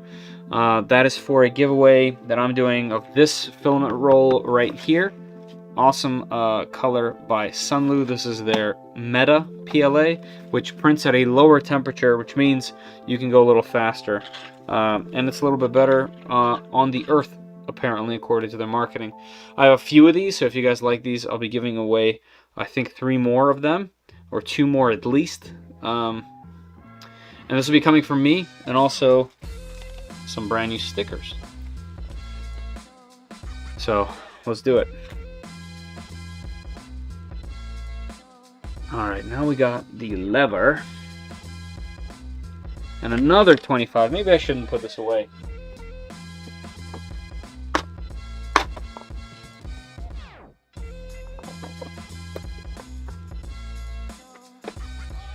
Puts it away. Alright, so this is this direction.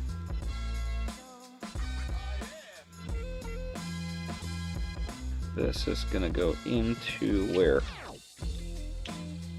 Down there. Okay.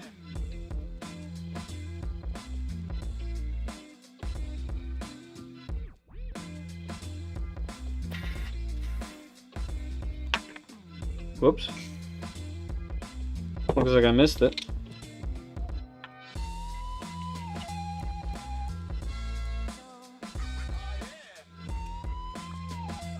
How about I do a little bit better at aiming this time?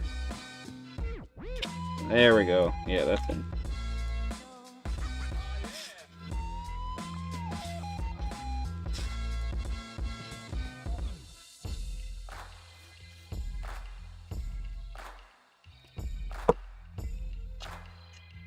Oh, and it pushes it out even.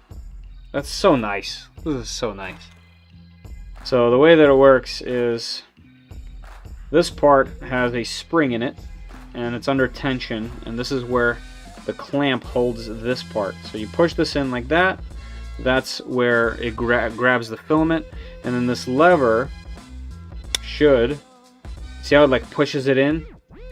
Pushing it in, and then this should clamp down. Like, you know, I gotta like wear all this in.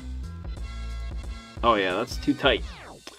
$10, Wilmore, thank you so much. I appreciate that. That's gonna help with shipping things. Appreciate that. Thank you, sir. Have you got a replacement Creality K1? And yes, so the Creality K1 has been printing for the past 3 days? 4 days? It's been really, really, really great, actually, for PLA. I have it off right now because it's so loud when it prints PLA that it's the loudest machine by far. It's probably louder than all of my machines working together. Will, thank you. Appreciate that. I really, really do.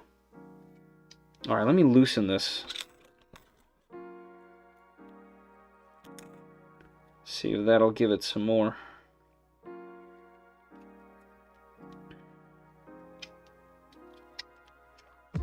Might have to file that down a little bit. Yeah, that is far too much. So there we go. Our first hurdle is the lever. Out of all things.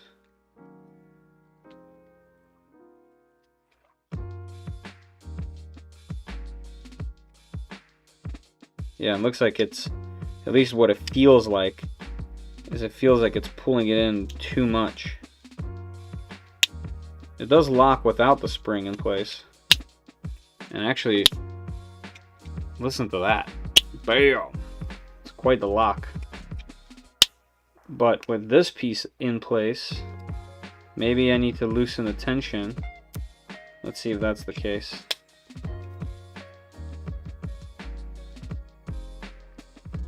Let me loosen it a lot. I wonder if that's why the spring was shorter and I'm over here messing with the way that it's supposed to function. It is a little bit easier to get here. Okay, just for science sake, I'm gonna remove this. I'm gonna go get the shorter spring.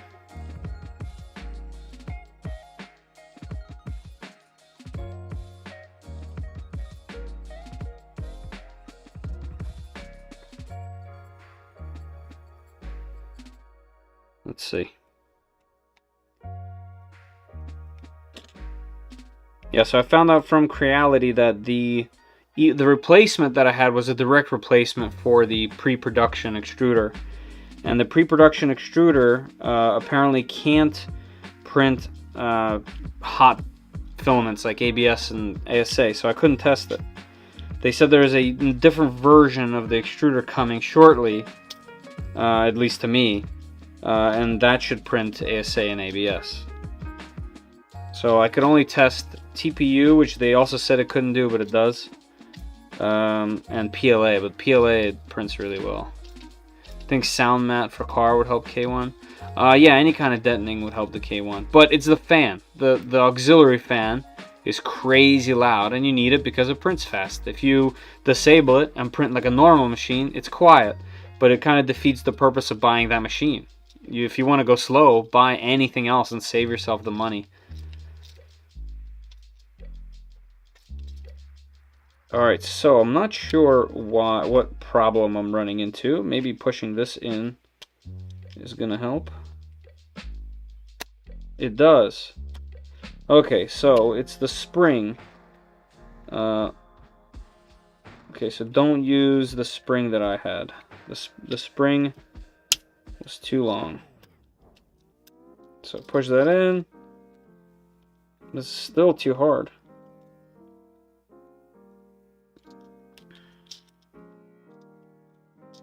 yeah, like, you know, I mentioned I knew this was going to happen because these were the first prints and they weren't calibrated.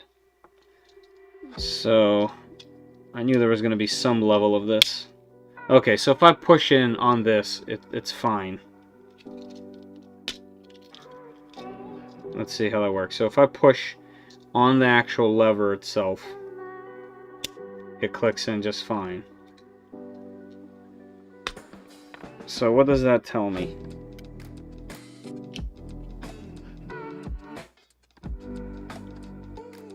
I mean, it's plastic, printed plastic. All this will get into the groove eventually, but everything feels good on this part.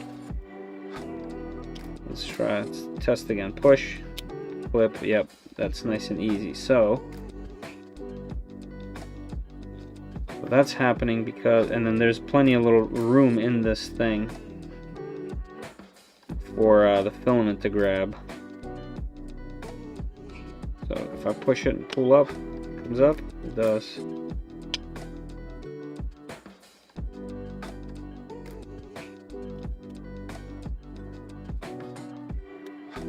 Okay, that's how we're gonna do it from now, for now.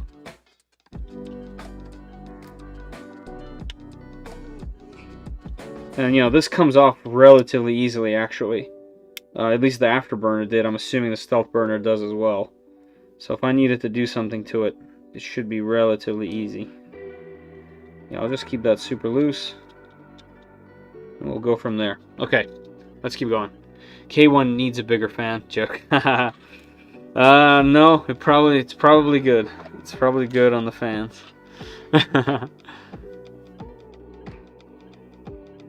Anti-squish thingamajig.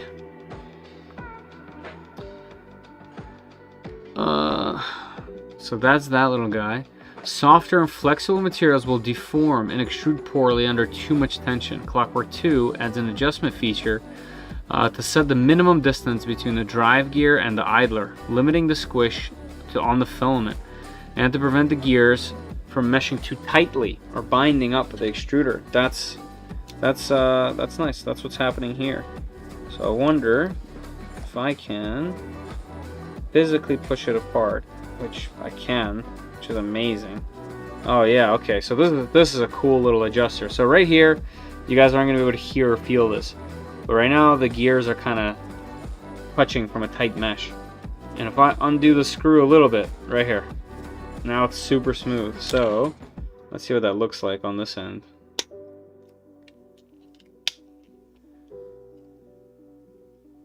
Can you see? Let's see, how can I turn it towards you guys? It's backwards. There we go. So it's very difficult. Yeah, this is not going to be able to see. Okay, that little shiny part right there, that's the screw that you can adjust through the lever. So if I push on my red knob, click that in place. Right there's the adjustment. And you can see it from the back. Right there, actually, right in between that crack. That's where you're adjusting. So out pushes the gears apart. So this can be super smooth. Is that both gears spinning? It is indeed. Cool. Amazing. It's called Backlash. Sherpa Mini has it. Yeah, it does. Sweet. Love it. NEMA 14. I mean, it calls for the NEMA 14, huh? LDO 36STH20. Alright, like I mentioned, if you guys are just joining, Ballistic, Prusa was getting some of their MK3 hot end fans from Noctua. Oh, really? If you guys are just joining, I made a boo-boo and I printed the wrong version of this. So I can't use this pancake because the pancake was originally meant to be on the afterburner, which works perfect. But for this one, you need to print a different motor plate, and I didn't do that. So we're gonna use this. This NEMA 14. This is from LDO, but it's a Haldus motor from a different project that I had. And the wiring's too short, so we were gonna have to extend that. I'll probably do that off stream though. And the thing with this is different than a standard LDO motor that's the same as this. This is really similar to what that would originally have, and I'm not even sure this is going to work. Yeah, it's not actually. So there you go. I'm not going to be able to install a motor on here for now. Yeah, I'll have to order another pancake. And you know what?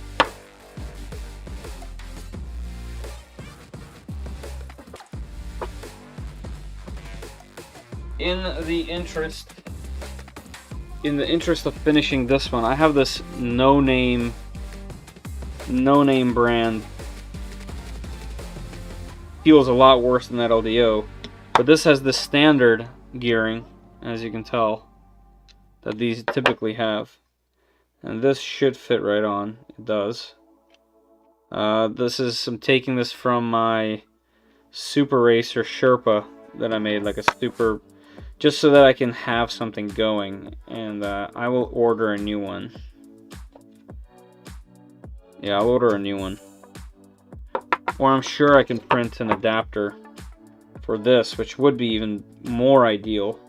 Like, I would rather do that, honestly.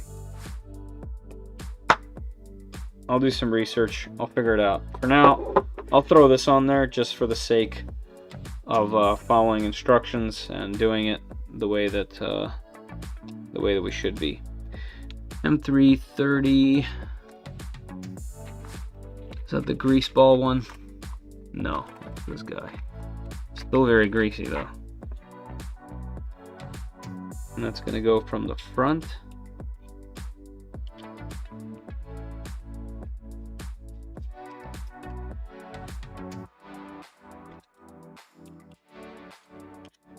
That should work. Yeah, it'll work. It's just, you know, like a no brand nonsense. I think the difference is like 17mm versus 20. Yeah, it's something like that. I think it might be even, I think it's like 14. Right? 1, 2, 3, 4, 5, 6, 7, 8, 9, 10. This is a 10-tooth gear, and that one is 20, I believe. So it's quite the difference. But it'll work the same. The gearing's the same in a Sherpa as it. Looks like, according to this, we lost connection. I mean, now it looks like we're full. 0 drop frames. We're back. Everyone can hear me, see me? You know, I wonder what YouTube is doing. It's back. Where'd I drop you guys? Just talking about the motor. Most of those derivatives of Bondtech BMG. Yeah, they're literally all derivatives.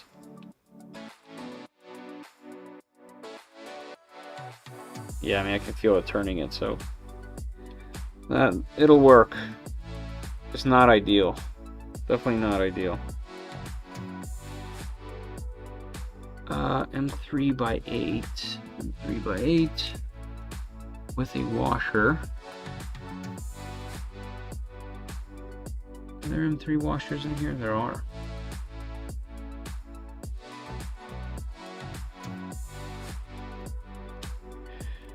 Giovanni, Giorgio, $5. Thank you very, very much. Absolutely. You're very welcome for the help. And I really appreciate you with the donation. Appreciate that. Thank you so much. It's very, very kind of you guys. Very kind.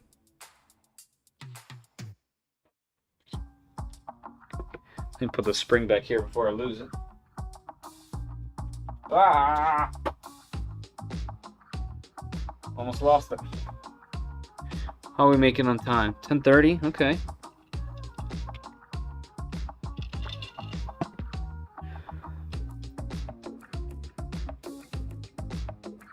Alright, so this is actually a tricky little bolt.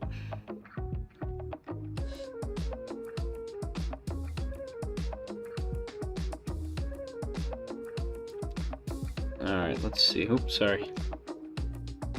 Alright, so I'm just gonna have a touch, and that's where I'm gonna tighten. Let's see. Yeah. Sound good. I mean, look at this little guy.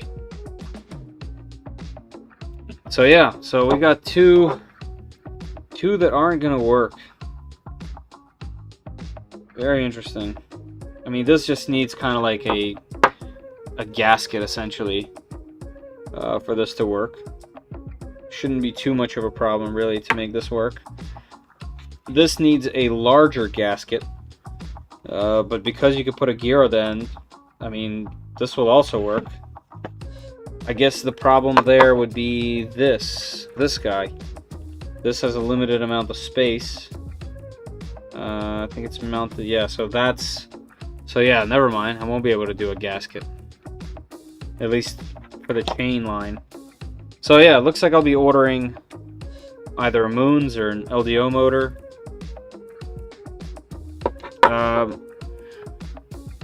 Or I'll just reprint the piece. I'll have to do some research. I'll have to really decide on what to do there. I'm kind of bummed that I can't use the motor that came with it, you know? What are your thoughts on micro Swiss hot ends? Fantastic. I got one from Aquila about 1.5 years ago before I really knew anything about them. Yeah, they're great. They're just better machined versions of what the Ender was supposed to be, if that makes sense. So they took generally the same form factor and made it better in every way and machined it perfectly. So yeah, they're great. I've never used one as well. They've always been really expensive when I was starting out, and then when I started doing other stuff, so many more options came out, I never actually ended up getting one. But I always hear nothing but great things about Micro Swiss. I don't even know if I've ever heard anything negative about them. If you were to buy one now, like if you were in the market now, I would say maybe go with something else, maybe. There's like plenty of other options, but I don't think you can go wrong with a Micro Swiss. You know, you got one 1 year ago, so you already have it. So it should be okay. All metal, quality machined parts. Thanks, Will. Thank you. All right, let's keep this ball rolling. Yep. Gear mesh is good. Tightened. Oh, look at that. M320. I've seen those in here somewhere. M320 is the super slicked up, completely coated in oil. Yeah, I mean, it depends on what you're going for, right? With the new CHT style nozzles coming out, even the clones that are so inexpensive, you could always throw one of those in there and get, you know, much more flow, from what I understand. If you want it to heat up faster, you can always get something like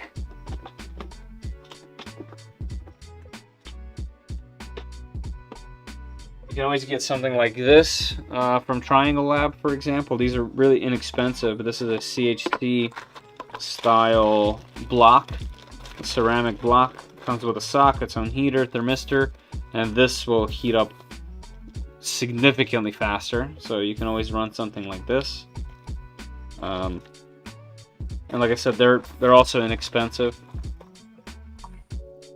You have lots of options, but it also depends on what you're doing. If you're printing on an Aquila, you probably don't need a ton of flow. So yeah, just keep it, especially if it's working well.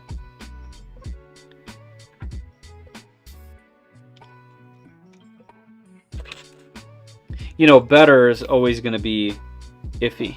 Like, what's better for me isn't necessarily what's better for you, you know? So it just depends on what your goal is. I'm not going to tighten that all the way yet. And the 3/8. I love this super well labeled kit. It's so nice. That's got to be the best part about the kit so far, is just the fact that that's so well organized.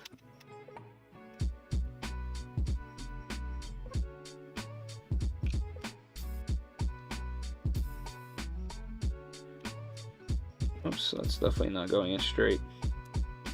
Can I get in there some other angle, maybe through here?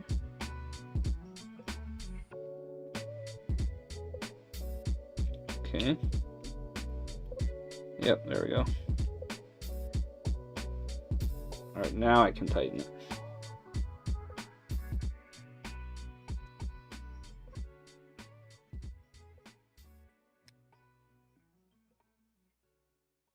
Sweet.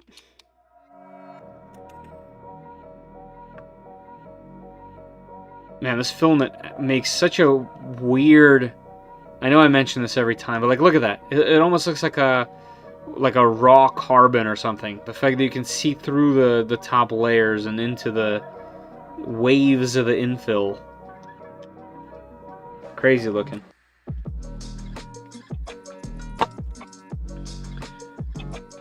Alright, let's keep her rolling. Alright, so we're going to open the latch. Push in the red. Okay, latch is open. And we are going to put in a... Wait, what?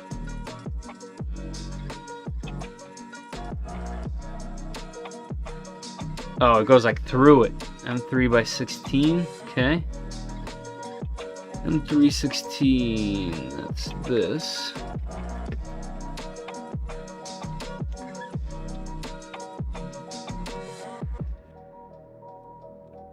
I don't plan to do many more upgrades, so looking at Voron, Prusa, Bamboo. Right, yeah. Yeah, you know, get it to be really reliable, and then it'll be a great way to back up the other machines. You know, sometimes a slow and steady printer is really, really good. My KP3S, not super fast. Not super slow, but not super fast, and it's very reliable, and I always know that I can, you know, make a good print on it while the other machines are going. So, yeah.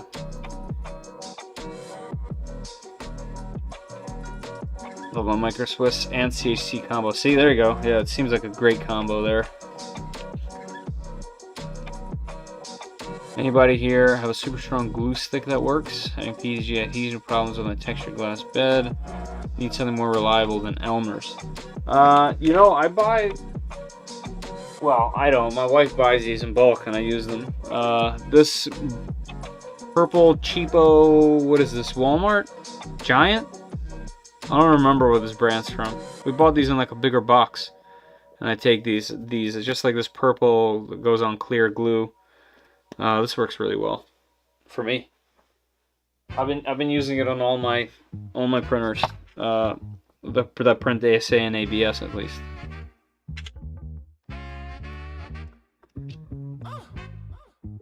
Target brand, yeah.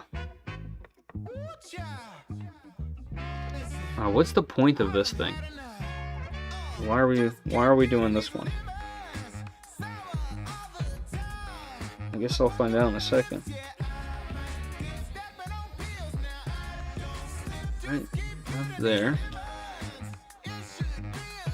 Oh, do not over tighten. Okay, that's the door.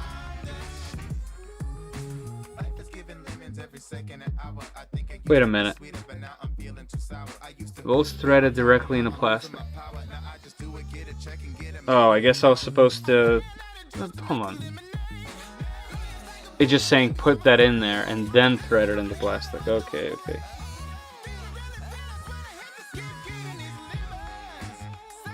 All the time.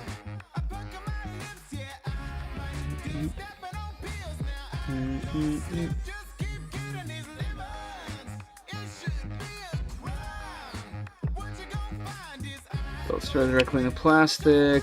The bolt can, the bolt drive can be accessed from the front of the extruder. Right, that's what I'm doing now. Okay.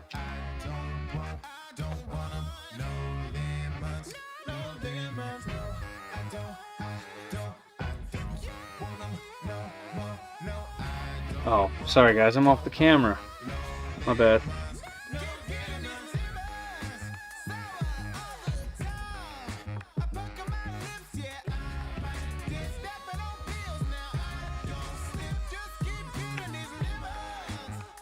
Cool.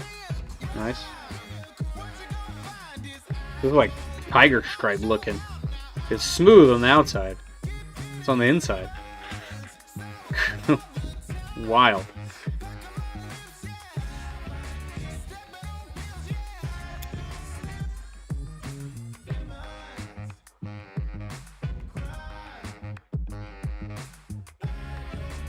Okay.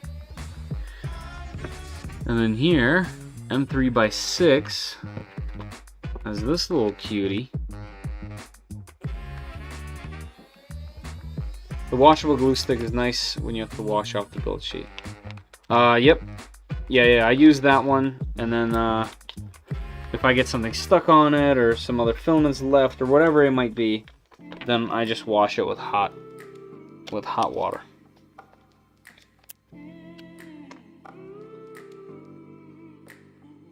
And soap, and it works well.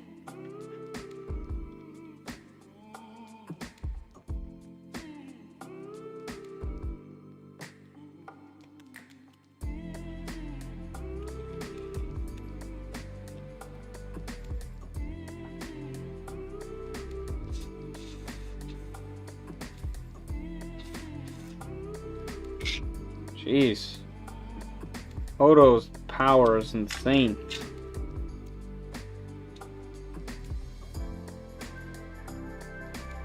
Cool. That's a nice little unit. It looks insane. I can't even describe it to you. Like I said, it doesn't look like that. Like the light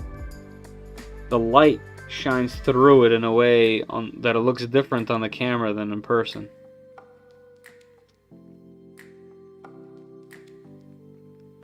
Like you can tell there's like a sharp edge right here and another sharp edge, but this is smooth. Huh. Not for everyone, but I switched out glass for magnetic PI. I have good luck on printing flat side with no glue or spray. Yeah, most of the time it works. PETG can be a hit or miss, at least it has for me in the past. Skin Tech, medical skin adhesive. Really interesting. Alright, so we did that.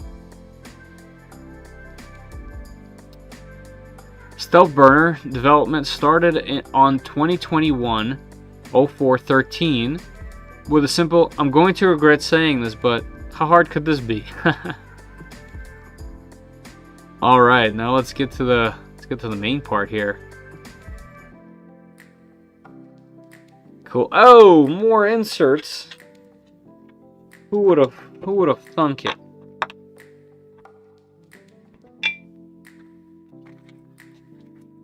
Alright, so we need 4 for this one. And I get to show you guys how fast the soldering iron heats up with a 6-cell battery. How's the battery doing? 3.93, that's perfect. Alright, so check this out. So we're starting at 52 degrees. You ready?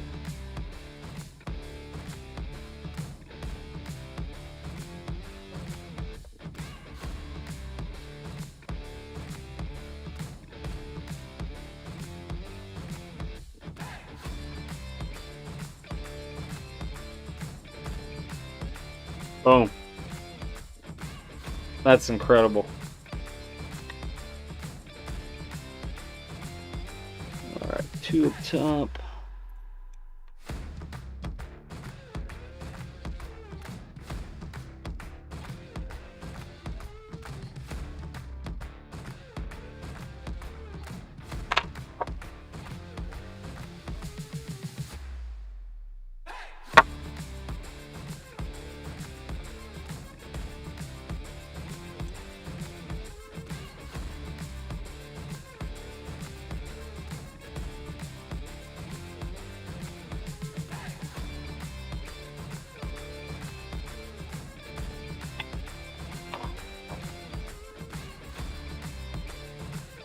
What brand iron is that? It's called a Secure D60, I believe.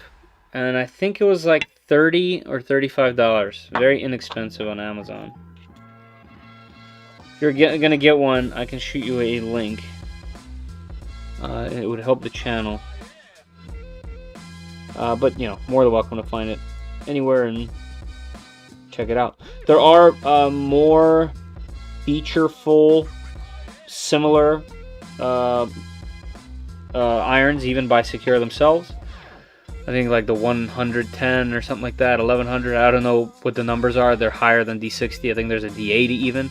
They have more settings. They have firmware that you can flash. This one is really inexpensive, and it goes to 400, and that's plenty. I think the other ones go a little higher. They go 450 or something along those lines. I've never needed that hot of a temperature, even for soldering battery leads on quads or RCs, but I know people like more powerful irons. But you also have to have batteries. So sometimes I use just a 3-cell battery. It's a little slower to heat up, maybe double the time, but even that's like under a minute by a lot. It's under 30 seconds.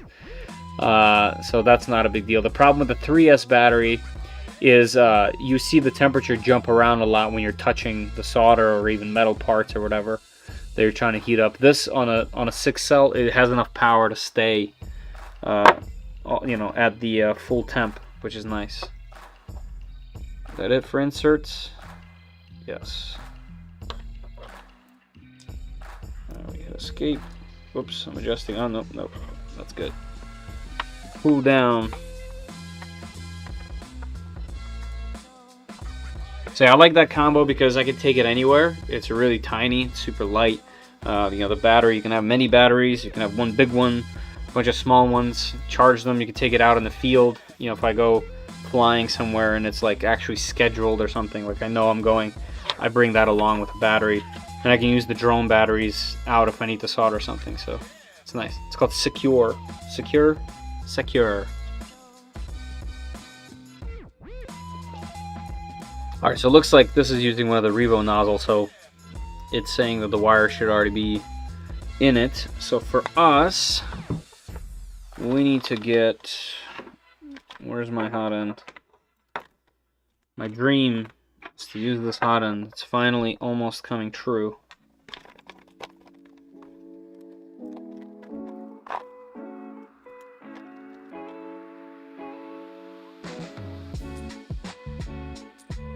Wow, this is nice. That feels thick and heavy and high quality.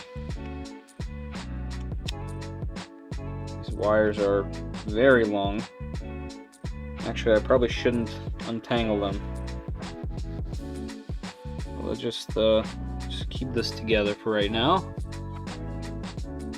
Alright, we got our thermal paste. Let's yeah, let's put it in here. Actually, no.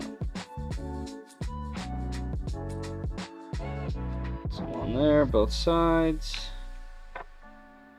Alright, hold on, I gotta plan out which direction this is going. I believe it's this way. Yeah, that's the front. So this has to go... Which way the wires go? On the left? Yeah, on the left, okay. So we're putting this in from here.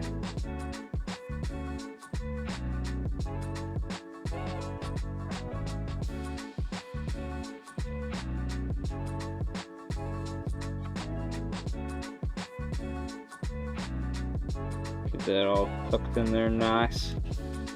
Spread it out evenly. Now let's get the grub screw.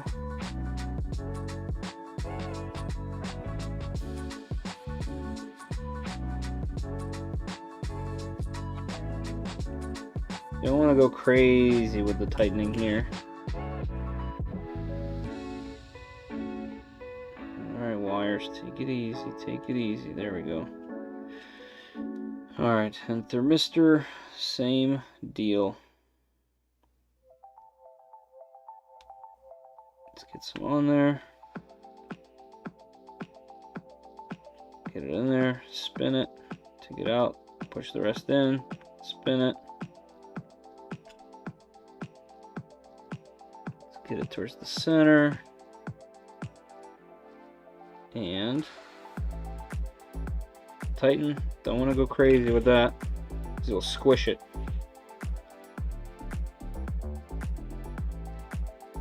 And then we can... And the cool thing about this hot end is, hold on, looking to replace Ancient Weller. Yeah, I replaced an older iron with that thing, and I'm not looking back. Yeah, I love that iron. It's amazing. I highly suggest it. And then my phone died. Welcome back. What kind of flow? I'm not sure. They do have... This was like... This hot end came out when high flow wasn't a big thing. But one of its cool parts is, even though this looks like a V6 style mount, it has two flat edges, and so does the mounting here, so it can't spin, unlike the Dragonfly that this is based off of. Okay, hold on, so it looks like I should have spun this the other way, and realized the wires have bent in that direction so much. Also, I'm apparently covered in thermal paste now. So I need to rotate the wires this way, upward.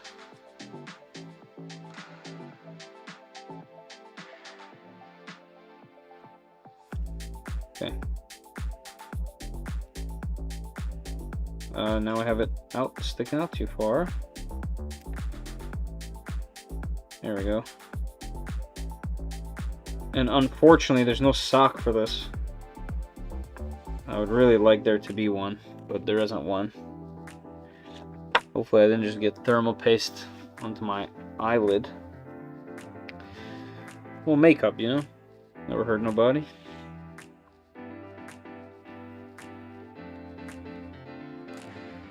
I definitely still have it on me. That's okay. Alright, I guess I'll push that in. Once it's all plastic on plastic. 3x12. Oh, this covers the wires. Okay.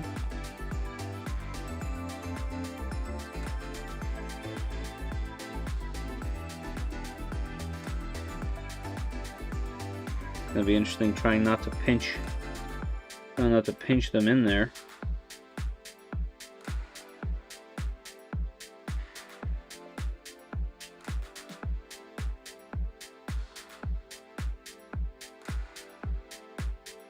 These wires are all so thick.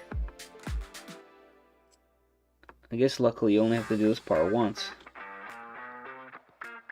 Yeah, there we go. I think I got them where they go. Yep, looking good. Let's see if I can snap this into place. I'm really like triple checking that I'm not pinching any wiring here. Push this down a little bit. Yeah, there we go. Alright. Do we have it? I think we have it.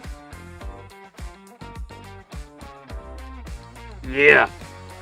What does the sock do? It keeps the heat kind of like, you know, stuck in the block here instead of just radiating everywhere.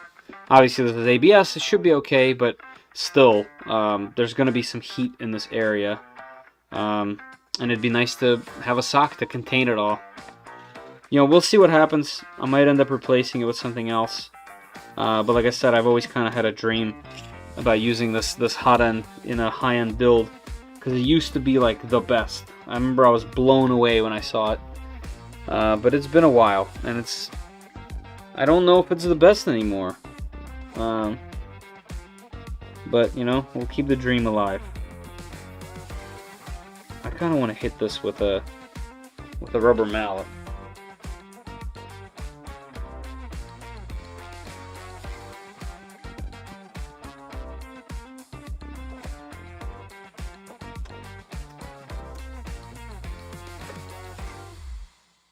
There we go.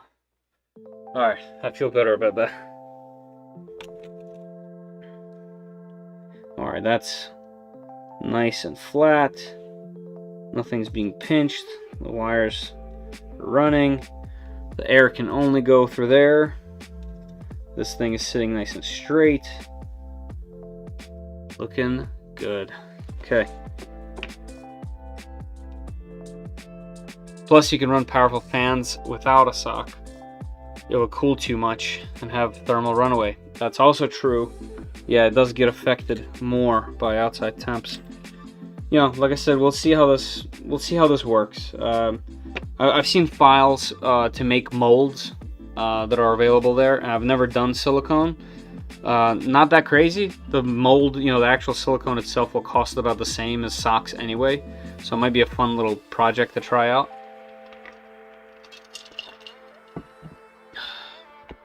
But yes, it does keep your fingers away from the heat. That's true. That was at 3%. Uh-oh. M3 by 12. Let's get some of those. Oh, what are we on time? Okay, so I have about a little under an hour. Well, an hour, but it'll be nice to keep it under than over, right?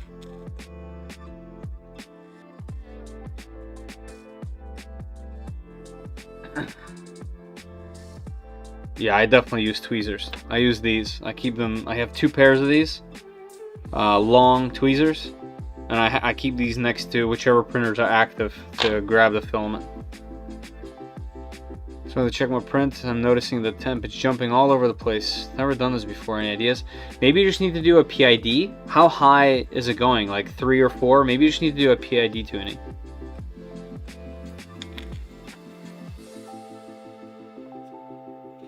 Might be worth a try. Oh, almost put them in the wrong place. Go in here.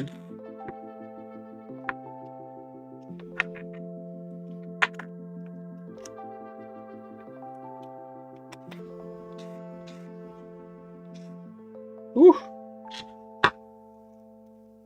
Unlimited power. Do I say this every single time I use this?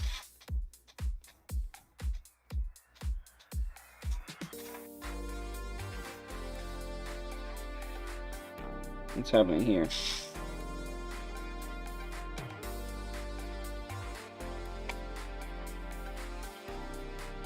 Wow.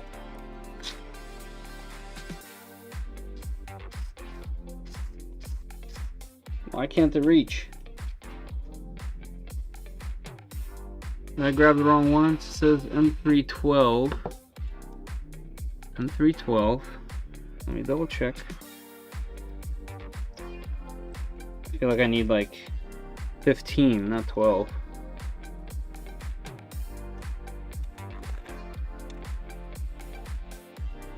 Oh, I did grab 12.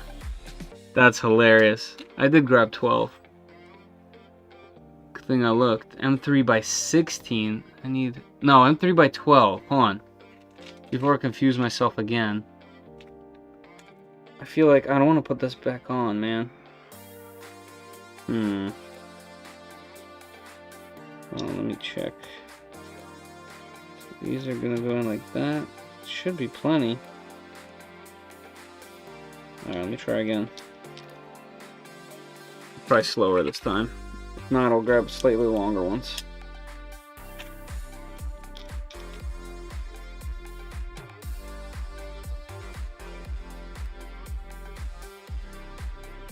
Yeah, these don't quite reach.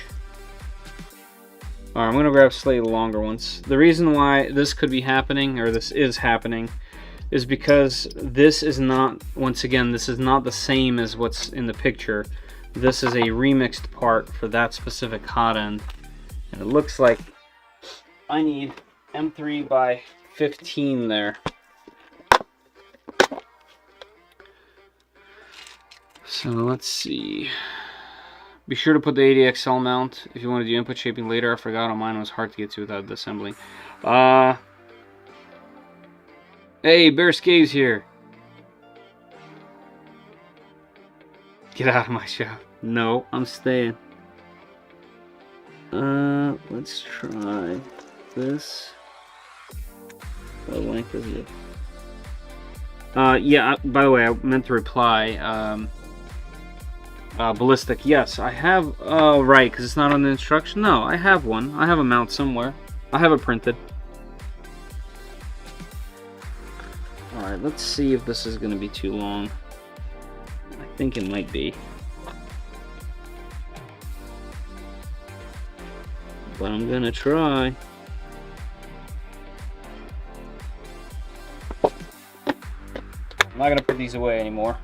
Also, I haven't said this in a minute. If you're just joining in, there's a link pinned to the top of the comments. I'm giving away this Sunlu filament. It is this awesome teal-looking color. It's a little bit more green in person than it looks like on the camera. This is their PLA Meta. It's a brand new filament line by them, and they literally sent it to me for a giveaway. I haven't even used this stuff. So this will be coming from me anywhere in the United States, up to $35 in shipping. So jump in into that giveaway, answer the question, and I'll be sure to send that over. But the Meta line means it prints at a lower temperature, which means you can print faster at normal temperatures.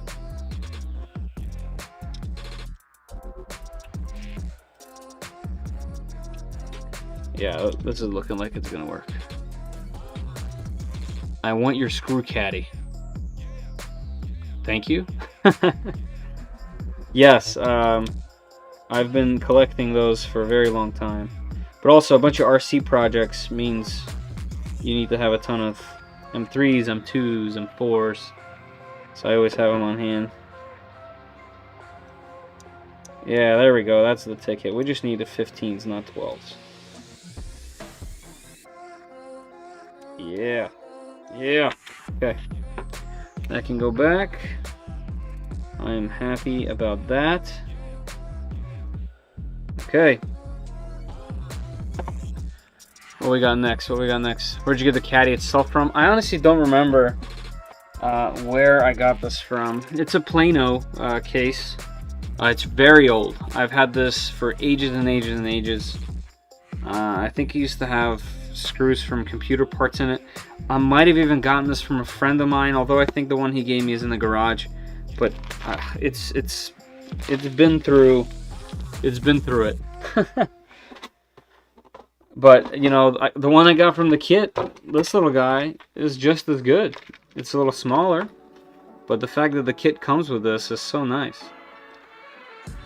Where are these supposed to go in here? Yep. So it's called a Plano box, but there's a lot of these on Amazon. Was the number? Okay, let's see. Model 3700. Model 3700.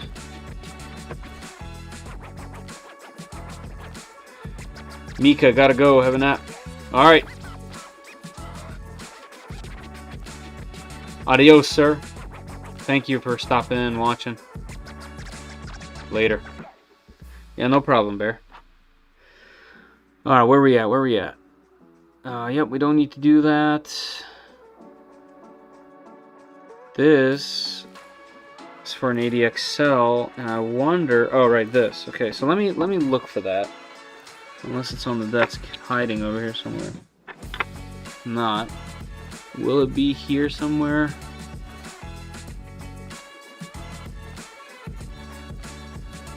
No. Okay. Let me look for it real quick.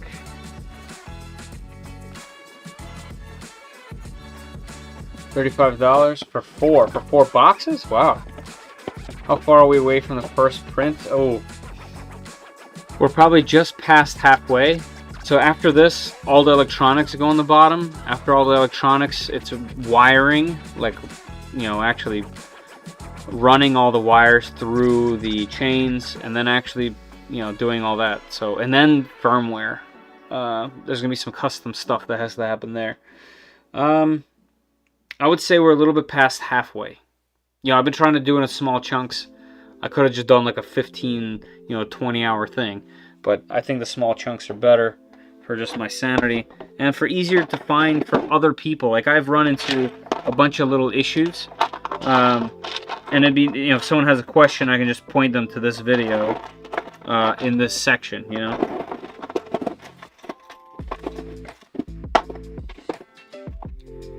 I think this is the mount. No. I think this is the mount. I'm gonna keep it out. There's so many tiny little mounts.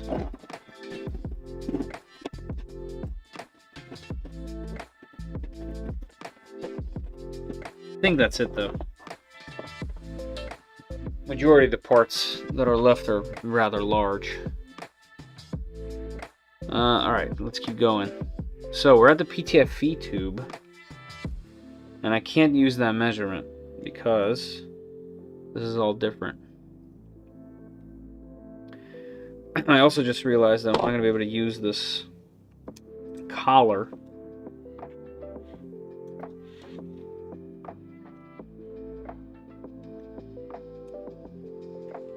Which is fine.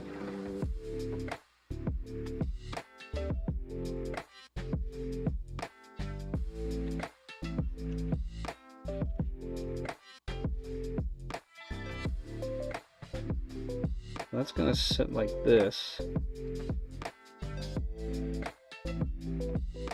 Alright, so there's a flat part. So that's how I'll be able to tell how much I need to cut. Okay. Where's the PTFE tube? I sent you a DM for the Plano 137401, which includes 4 boxes and is a case. Wow.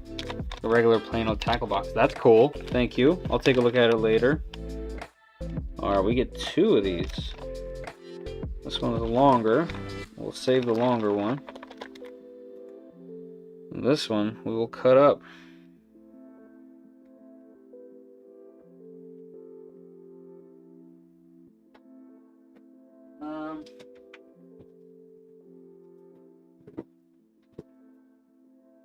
In my bag of PTFE for over the years. Actually, should I use Capricorn? I don't really, doesn't really need to have Capricorn. Nah,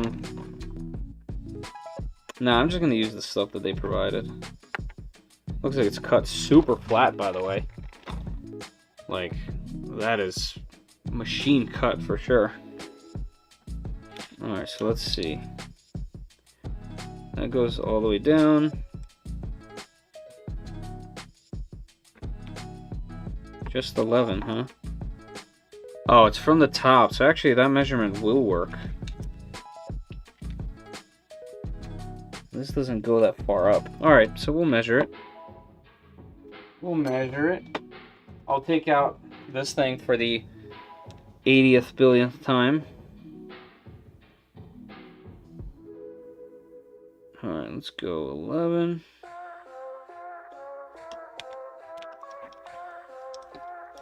Goes all the way down. And we need a way to mark. Let's get... Can't wait to have this wall done so that all my markers and pens and scissors and everything is where I could see and reach it and grab it. Having everything in my bin over there is very frustrating. Alright, let me mark it a little taller. Right there. Okay. And let's cut. You still making this Voron, Chad? Yep. It's gonna be a little while. I'm taking my time and doing it in small bits.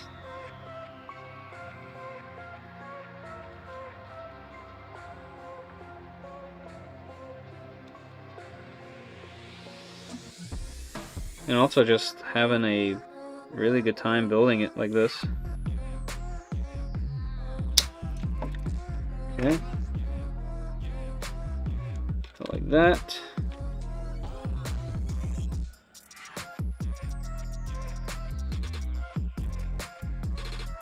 Let's see. A little bit tall. No, it just needs to be squished. Perfect.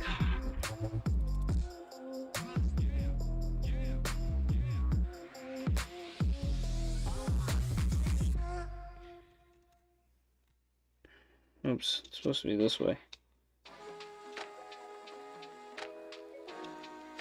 Yeah, it's supposed to be in this direction. We are And currently this door is supposed to be open. difficulties. Please stand by.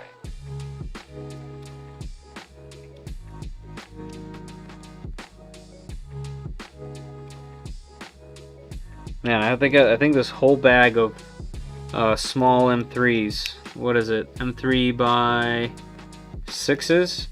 Yeah, I think that whole bag of M3 by 6s is bad. Yeah, let me grab a different one. This one's going right in the trash. I gotta remember to use my own.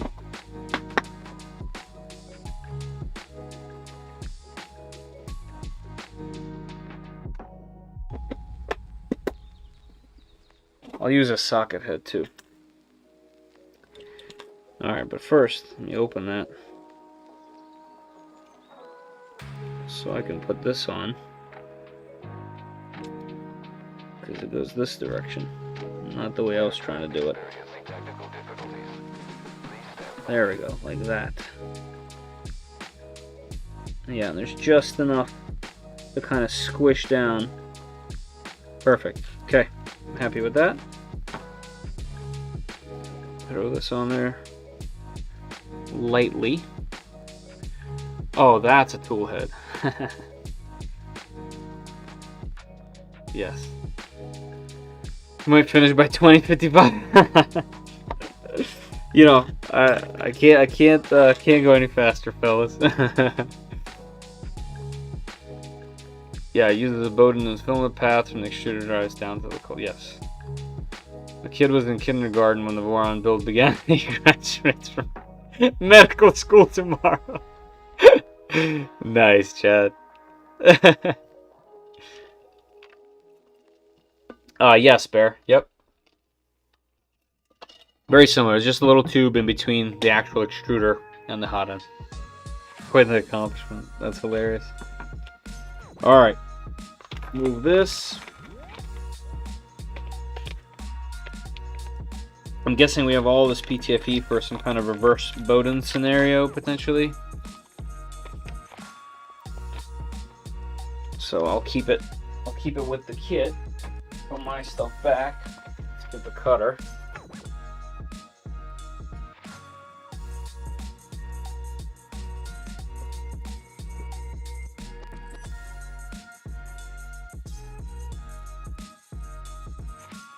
The wire reminds me of a doorbell wire used. Yeah.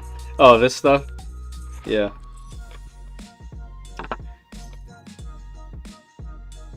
Alright, now we are on the front with very, very sadly no LEDs. If you can't tell, I'm bummed about that.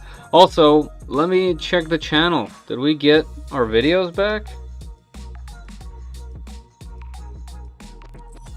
Yeah! Look at that, I'm a YouTuber again. Nice. And 2 people really didn't like this Creality video. Cool. And a live podcaster here? Live, yes. Live streams? Yes, okay. So for those that are just coming in, YouTube had some glitch where it looked like all of my videos were deleted. And I was in a panic. Let's see how many people are in the giveaway at the moment. If you guys are just joining in, hop in. There's a pinned comment in the chat. Get yourself a roll of this Sunlu filament that I'll be sending out myself from here. I'll include some stickers as well. Sneezing? Aw. Yes. Excuse me. Are the words. 27. Okay, cool. Sorry being late. Don't say sorry, man. Don't say sorry. Thanks for coming in. And also, it's a good reason to be late. I didn't know people still play that game. I'm just kidding. I don't have enough subs to worry about it. Well, just like, you know, I have 148 videos over 2 years, and it looked like they were all gone except for 3 shorts. So, obviously, that was painful to see. So, there are those tabs. I'm not going to remove them, because those tabs are for wiring LEDs, and I don't have any LEDs. How much is that Voron kit? There is a link in the description for the cheapest I found this kit. I think it's under $1,000 with a sale that was going on last I checked. It includes everything you need except for printed parts.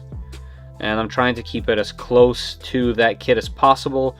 Meanwhile, I'm doing a stealth burner instead of an afterburner, just because it seems like a very worthy upgrade for the cooling.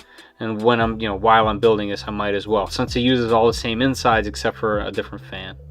Under 1K on sale. Yeah, it's gonna be over technically because you need to buy at least 2 spools of at least 2 spools of ABS, or you have to buy the printed parts if you can't print ABS or ASA yourself.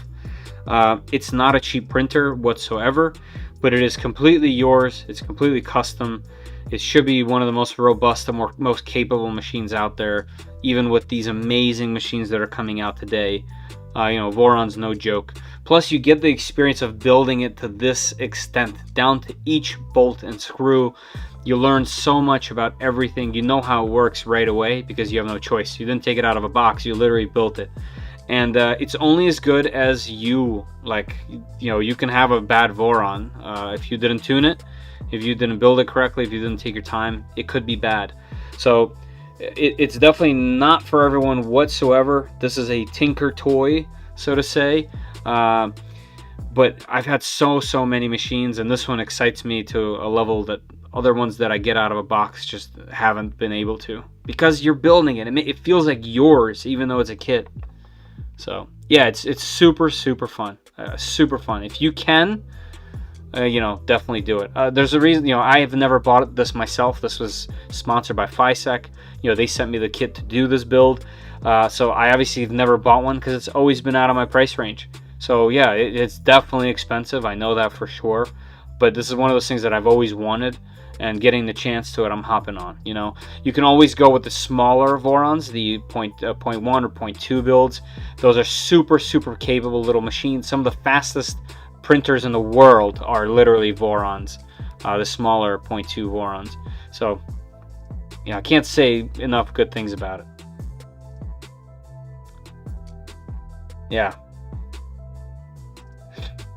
Yeah, for me, spend building I consider an entertainment. Building printers relaxing. Yeah, me too. Like, knowing that I'm going to do a live stream and coming down here and setting this up, it's just so fun.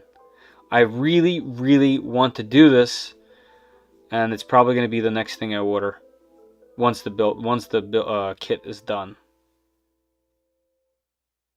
All right, fan time. Sponsored by Pfizer.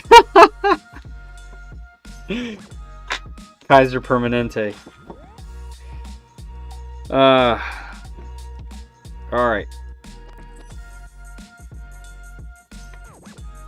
Let us continue this awesome toolhead. Alright, I have about 45 minutes of where I wanted to cut it off. I'll go longer if you guys are still up for it, but at about 12-ish or shortly after, hopefully that's when I'll pull the winner. Hopefully the winner is here in the chat so I can say what to do to get it. If not, I'll wait a little bit and then I'll pick a different person because I'd really like them to be active. Obviously I apologize if you win and you're not here, but I'd really like it to be someone active. I said that in the very beginning, you might have missed it. Yeah, Fysetc. Oh, Pfizer. Yeah, Fysetc is the kit. Check out the link in the description. It takes you to AliExpress. They should have free shipping, and the discounts are right there on that page. And it's definitely the cheapest way to get the kit, for sure. You can also get it from their website, but it is definitely more expensive by a few hundred. So, at least at the time of when I was checking out the links. Alright, so let's move this aside. And let's get to the fans. I'm going to have to chop a fan. I'm really not looking forward to that. Yes, the rat rigs. Rat rigs are cool. Also lots of options for rat rig as well. Similar in a lot of ways, different than some. It's kind of just like a pick your poison type of scenario. Alright, so there is an orientation, so let's try to do that correctly. So fans going out this way and up. So we're putting it in like this. And the wires are gonna go where? Oh, looks like the wires are over here. I guess I'm taking this out.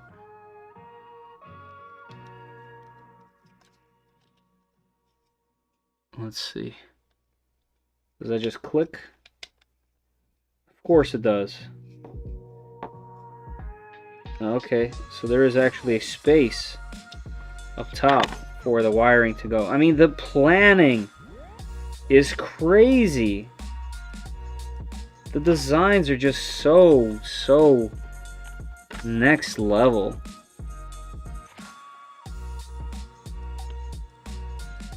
Like even a simple thing like this, there's channels for the wires and just everything just clicks. I mean, come on. It's so nice. You can buy LEDs pre-assembled for about $10. Oh, really? Yeah, I think I'm going to do it myself because I have other projects that I'd like to use them on. But that's good to know that there's a kit. What fan is it? This is the fan that came with the kit.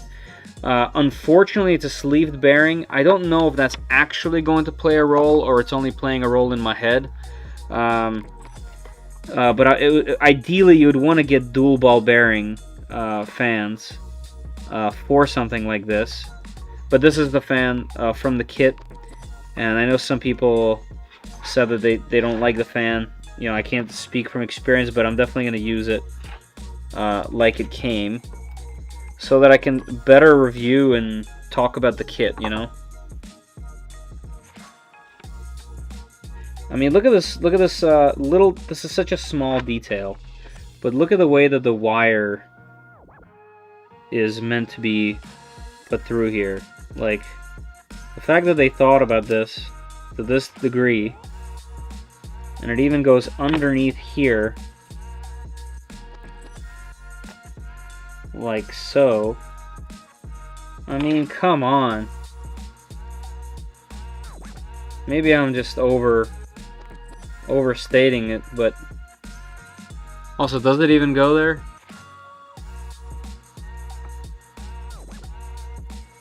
Yeah, and where does it come out? There's all this crazy channeling up here that I don't even know what to do with yet. Route the wireframes is shown exiting on the right side. Right side, I'm guessing from the front here, like that. Okay. Beautiful. Pre-Zenith. I'm too young to remember Health Kit. Yeah, definitely. I don't remember it. Health Kit. Is that the one where it's like the metal things with screws and you can put it together to make all sorts of things like pre-Lego, like those metal ones, the metal kits? Is that Health Kit? Heath. I don't even know what happened to my brain there. Heath. I said that right before you posted that. Just know that I caught that myself. That was just a brain. I have issues.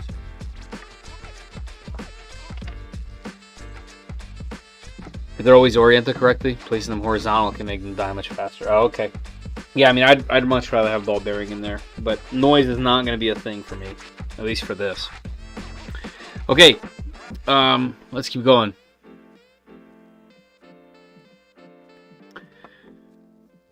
Ah, man, I'm not looking forward to this.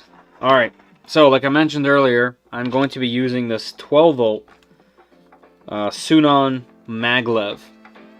I used this fan in my custom machine, and it was obnoxious. It would at 30%, it was blowing so much.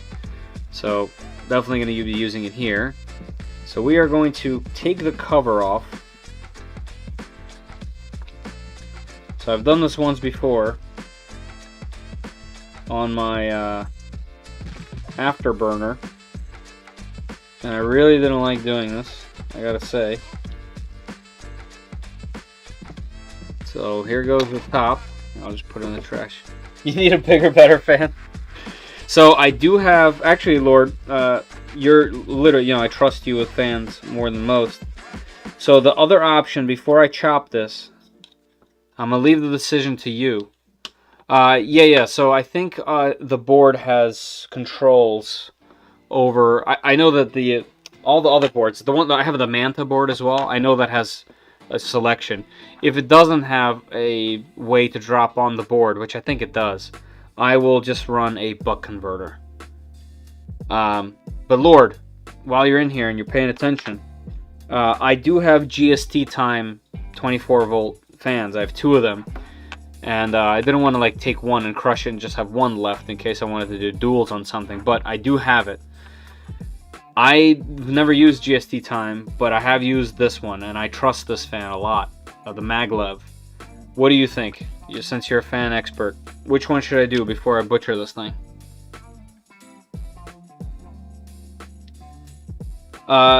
Ballistic, just going back, I think there's jumpers on the board. I'm going to check in a second. 3D printing Chad. Use Noctua fans. Chads. Yeah, I have some Noctuas, but you can't for this. Noctua, unfortunately, doesn't have great static pressure. Right. That's a good brand you have started with. Okay, cool. Yeah, I mean, I know this fan specifically just for using it in my custom machine. And as far as I understand, the Maglev, it's literally like held in by magnets. There's no actual friction on the blades. So, yeah, this thing is crazy powerful. It's super loud too, but that doesn't really matter. Alright, I'm gonna cut it, so there's no looking back now. Alright, here we go. There's a trimming jig STL. What trimming jig STL? Is that what this is? I doubt it. Yeah, that's not this. Alright, we're just gonna YOLO it like I did before. This stuff flies all over the place. Those are some of the most highly recommended. Okay, cool. Yeah, so Sunon's first on your list. I'm just cutting this. Alright, here we go! Last time I kind of cracked it all over the place, but it seemed to be okay. I have to not look. Yeah, like I broke it like I did last time, but it should be okay. Yeah, like that cracked, but it'll be alright. Because of the way it fits in there, it has nowhere to go. So that won't really be a problem. See if I can do it a little cleaner on this side.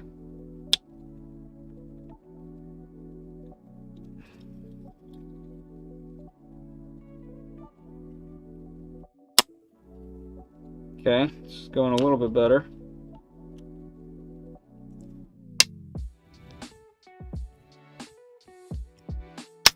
Oh!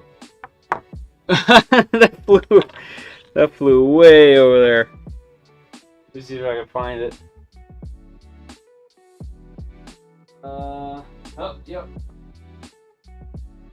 Wow, that went into the next room. Can I step on another piece? Okay. Let's see how that did. Yeah, that did way better.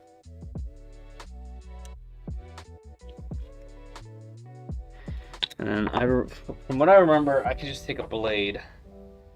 You have 22 watching and 22 likes. Now 23. Hey! Nice. Yeah, I know people come and go and stuff too. Usually by the time it posts, it usually has like around 100 or so views, so I know people come and go.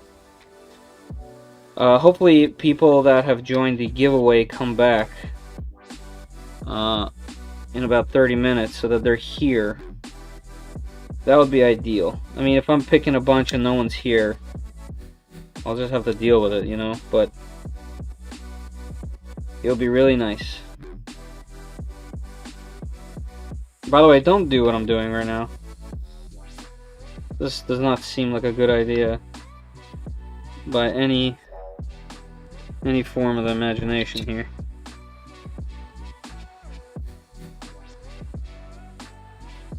There we go. There we go. There you go. Okay. Once you catch that plastic, it starts to cut real nice.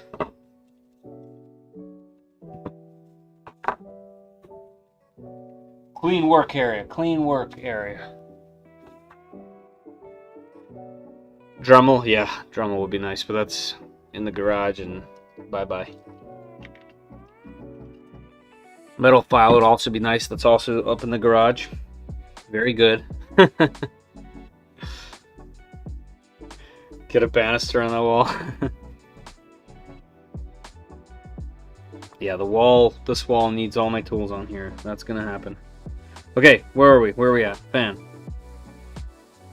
Alright, we'll see if I need to clean that up further. This being broken, I don't think will be a problem because it's going in this housing.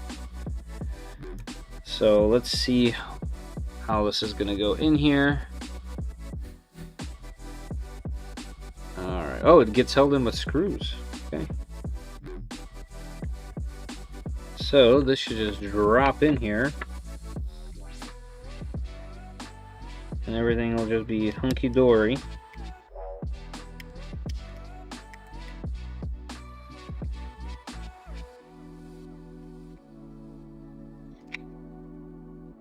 Maybe.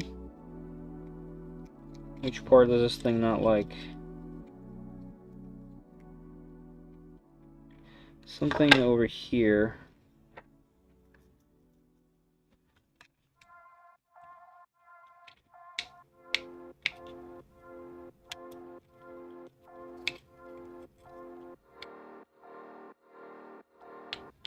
Alright, so it looks like a file would be very nice. Looks like I gotta chop off some of these wings and stuff. And then a tiny little bit of this lip needs to go.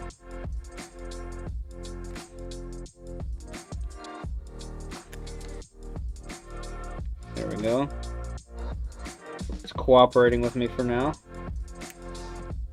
That hid the steps over there.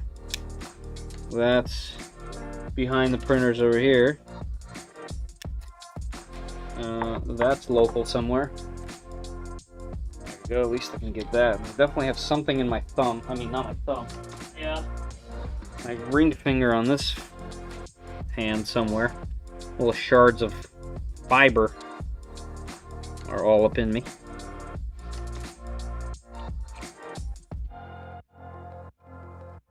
Man, butchering this fan feels horrible. Alright, that's a little better.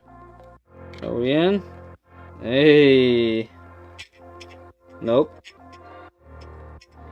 We're touching. Okay.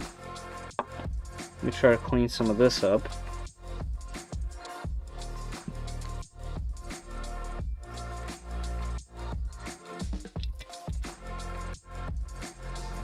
Yeah, it's gotta be this.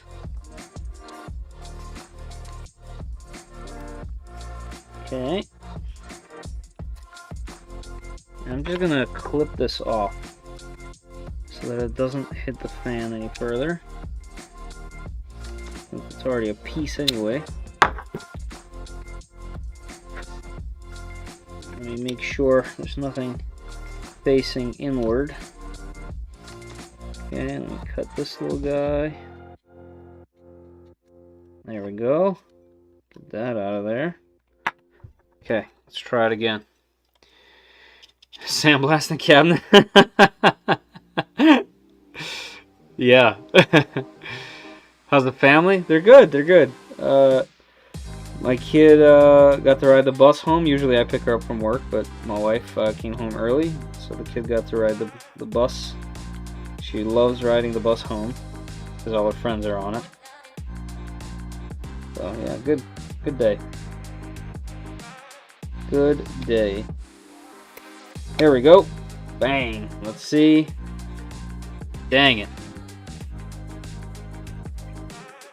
Alright, where are we touching? How can I figure out where I'm touching? Seems like on this side.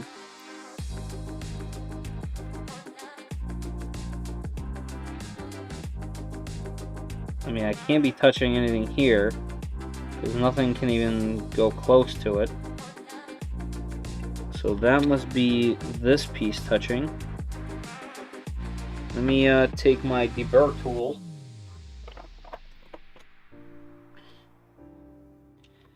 Let's deburr this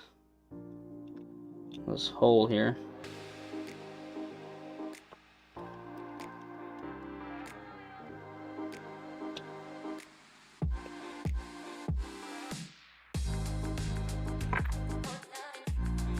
Let's clean that up a bit. Okay.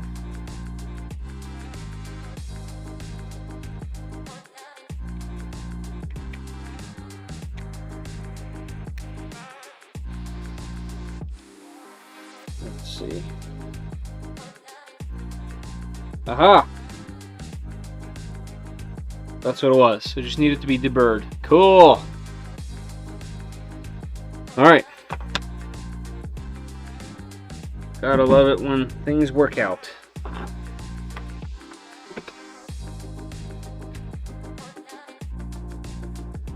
Let's see.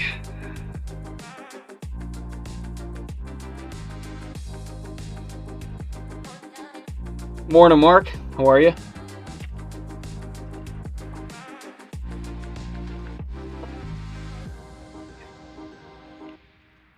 I have an okay crimping set. No complaints about it.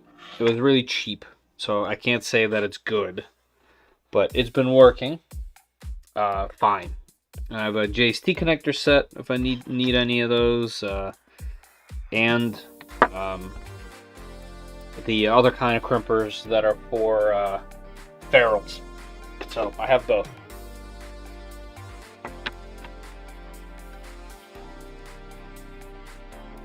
Alright, let me extend this hair.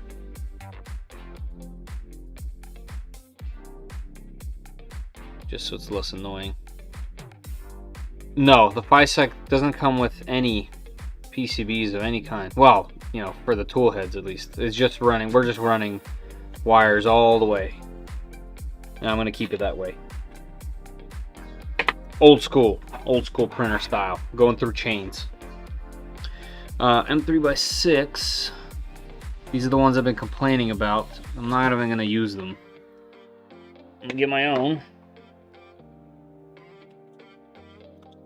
Only 2 button heads. And I keep both kinds, just because you never know.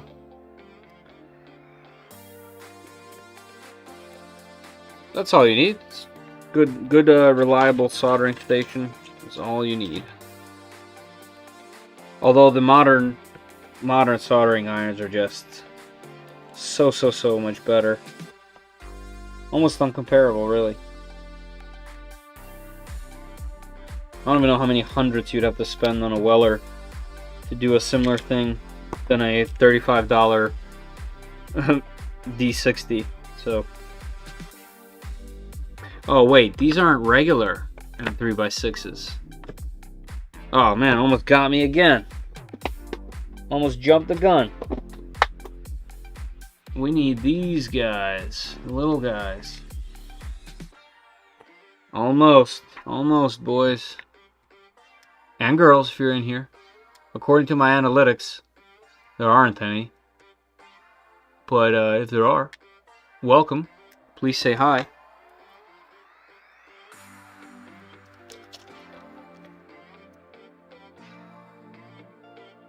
Oh man, yeah.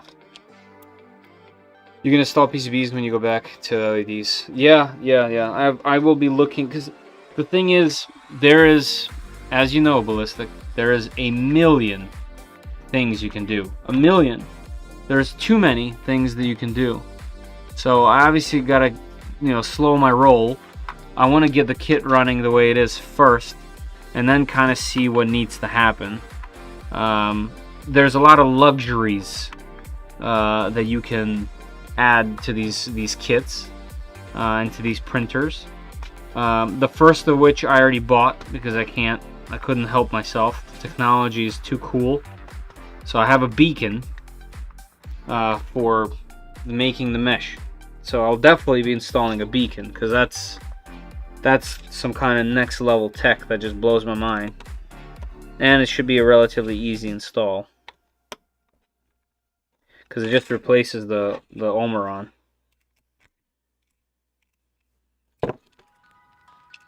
So that's fun.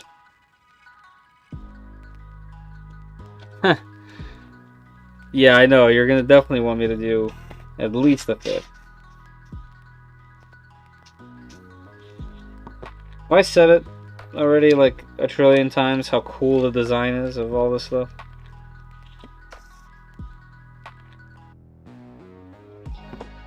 It's so cool. We still good? Still good. Good here, good here. Yeah, look at that. Gotta love it. Gotta love it. Got to. You got to. Let me just put this in there. We got some extra STEALTHBURNER PCBs, not CAN bus or anything. Just got a bunch of printed. Oh, that might be a deal right there. That might be a deal right there, sir. For sure. Yeah, especially if it'll help running. Well, it'll help running all the wires. But also the LEDs, which I know that sounds so stupid, but having LEDs on here is, I feel like I'm wasting my time not doing it. Sounds not. I feel bad even saying it. Yeah, went about as expected. Ha, that's from earlier. Nice. Hey, look at that. What are we mounting this thing? Wow. Yeah. That's kind of crazy. And the wiring we could do at any other time, so I'm not too worried about the wiring quite yet. Let's put you here. Let's get into here. Manual focus, and boom, crisp. God, I love the focus. 5 PCBs, print those 1050. Wow, it's pretty good. My Weller's from 1984. Nice. I bet it works fine. It just probably takes a little while. If your printer doesn't have RGB, do you really have a printer? Right? If my Aquila has RGB and this doesn't, what are we even doing? Man, I might need some hot glue on these wires. It's come out of here so easy. Oh, you know what? Let me get some tape on there. Where is my tape? What did I do? Oh, right. It's over here. Another reason why I need my things hanging on my wall.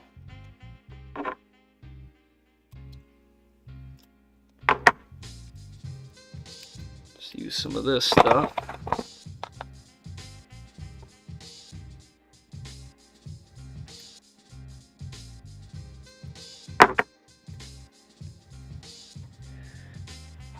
There you go. Now I don't have to worry about it.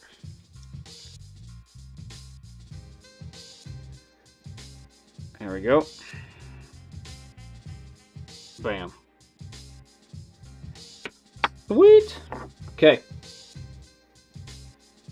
Mount time. Hot glue my wires. Yeah. Yeah, it's probably a good call. Alright, this is gonna be a big behemoth of a thing to install. M3x8. Let's find that. Okay, these are actually decent. So it looks like with an open cover. Let's go ahead and open that cover.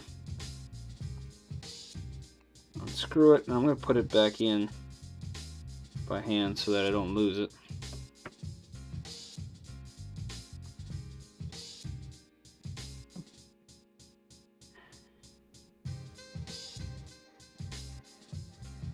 So this should click in there technically. What's in the way? The wire?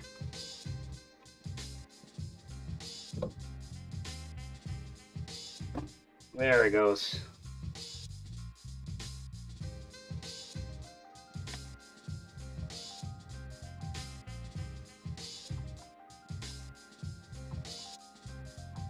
There's a popular mod for V2.4s and Tridents that runs RGB LEDs along the top. Yeah, like up here. It has those like grates, so it doesn't shine forward or backward. It just shines down. I would love to do that as well. Yeah, I'd love to. I mean, all the lights on here I want to be white, since it's an all black build. I'd like it to be, you know, all white, just to keep it super clean. No BS.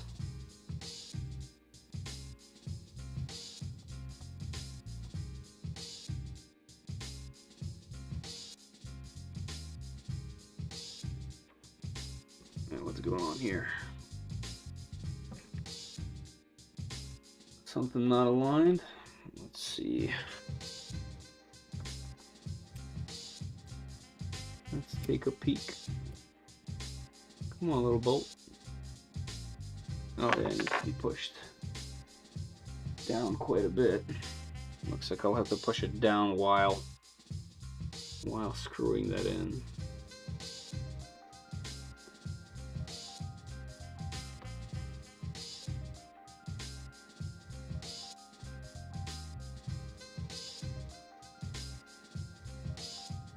Come on. Did we catch? I think we caught, yep.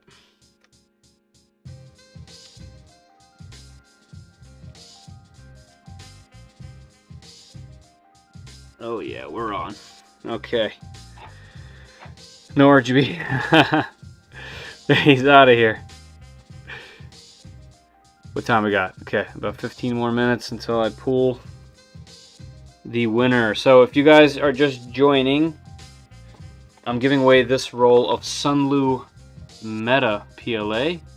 Here is the color. Awesome little thing.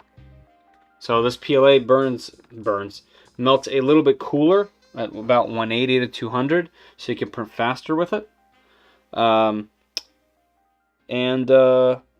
I got some stickers. I'll throw in at least a sticker in there. And it'll be coming from me. Should be good anywhere in the world as long as I can ship from the United States. I can't ship to all countries because of how the world works. And up to $35. If it's more than $35, I will ask for your assistance. But hopefully it's not more than $35.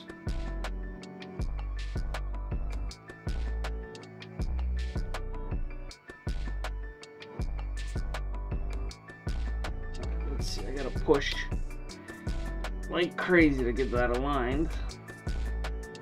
But there we go, I think it's going in. Yep. We in.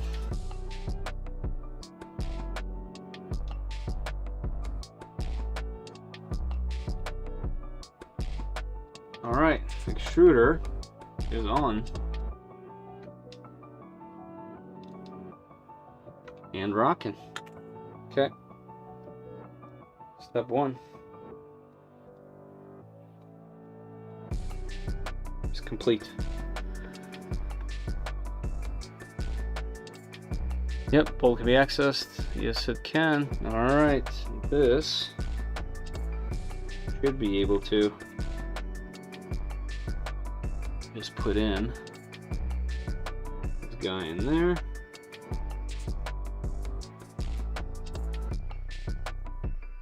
Just to go over that, and it'll go underneath those loosened ones like that. Should slide in like that. Yes.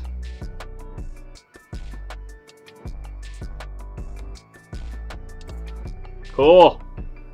Pops out of there, but once I have a screw in there, it should be good. Also, you're saying I should have put the ADXL sensor on. Looks like it's okay right here. Should be able to get to it. Is it this? Let me see.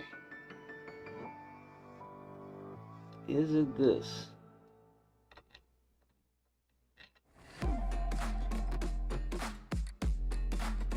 I think so. Yeah, that's gotta be it. This is the ADX self sensor, right? Sensor holder. I guess it'll tell me. I'm assuming it'll tell me.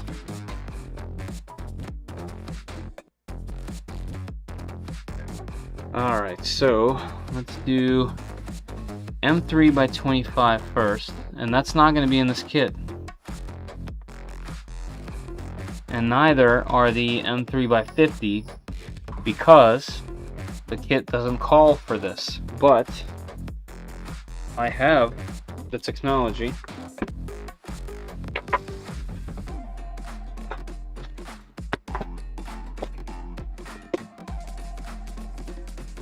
Alright, let's see. So M350s are going to be in this kit. Nope, that's M2s. They're going to be in this kit. Let's see what I have. Okay, it starts at 30. I need 25. I don't know if I'll have that. 50s are back here. Wow, M3 by 50. Boom! Look at the size of them bad boys. Little cannons. Let's see if I can locate some 25s. Furnace converted Tiro Tornado. Oh, look at that. And it wasn't there for him. Yeah, okay, I could see why. Tornado, classic machine at this point. One of my buddies had a Tornado and loved it. He probably still has it and loves it.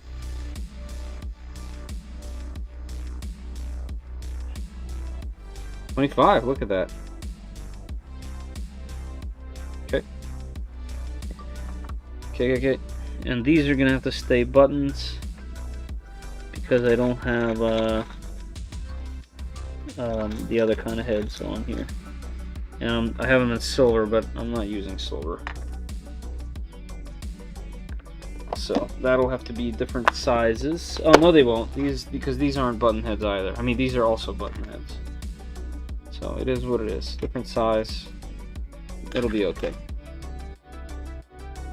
I unboxed a printer on my channel like 6 years ago. It's a hot minute. That is a hot minute.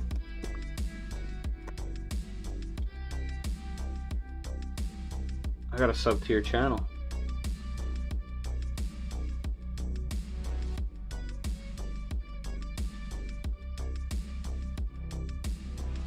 Oops. This should go through here. Let's see if I can do it without undoing the wires. Yes. Yes. Feed the wires through. Click. Gotta love it when that works like that. Alright, let's do the long boys first.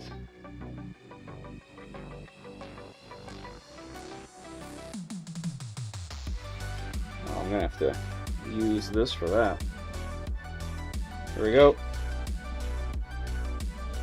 Hodo!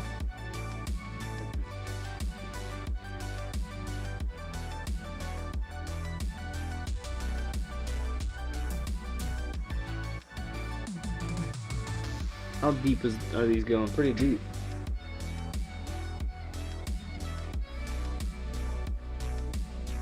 Alright, we're protruding now. There we go. Audit. I'll tighten the rest by hand.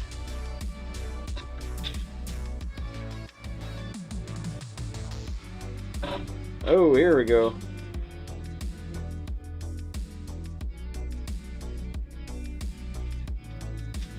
Wow, it goes in there deep.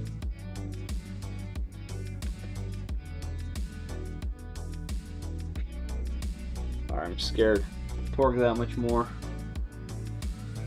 I'm guessing I'm gonna have to though. Oh, okay, that's all the way. Ah, okay. Right after I said I was gonna do it by hand.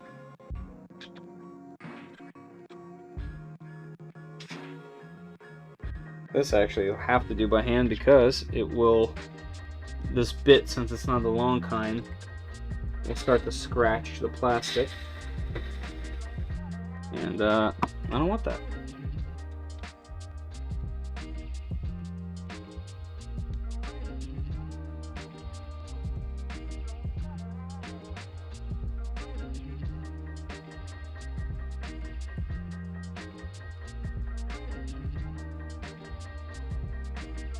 This thing looks mean. Don't it?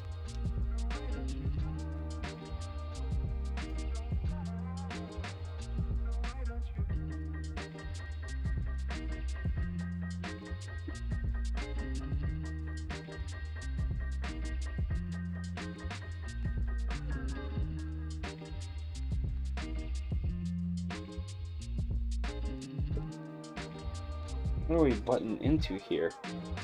Something's not quite aligned right here.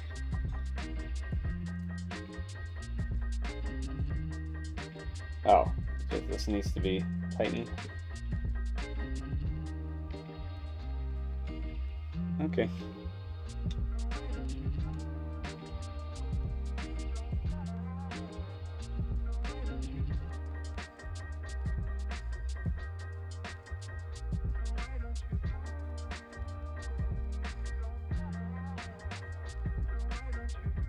Come on, throw it in there.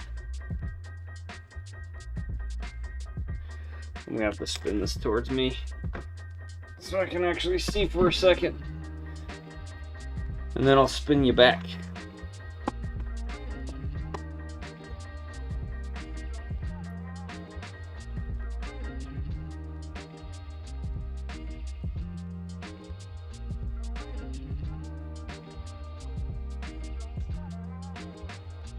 Oh wait, so this, wait a minute. So this says 23. Wait, what am I missing here? This doesn't need to be this big because it'll just go through. Let me take this out.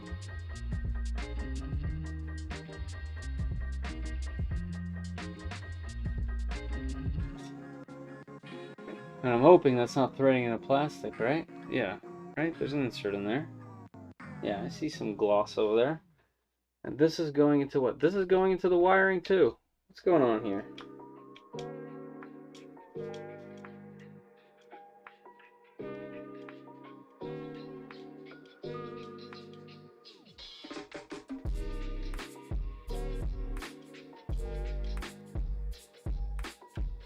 It looks like these are far too long. Like by a lot.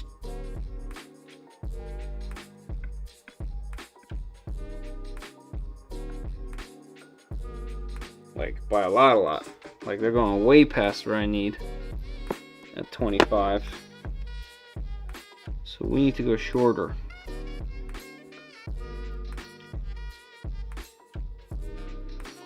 Let's see if this will do it. It's going into the wiring on the other side.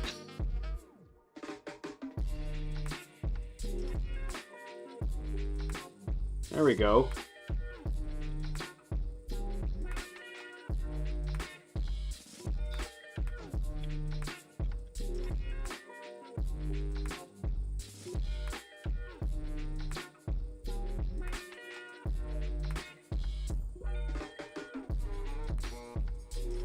Here we go. Tighten up. Tighten up.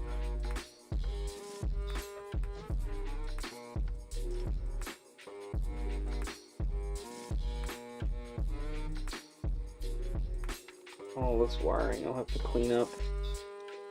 Some zip ties. And you know what? I have a bunch of these little Velcro straps.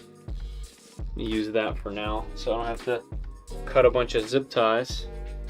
Oh yeah, we're getting closer, Jeff. Pull the toolhead shroud off, found my thermistor screw would come loose, causing temp jumps. Oh, okay, there you go. Cole.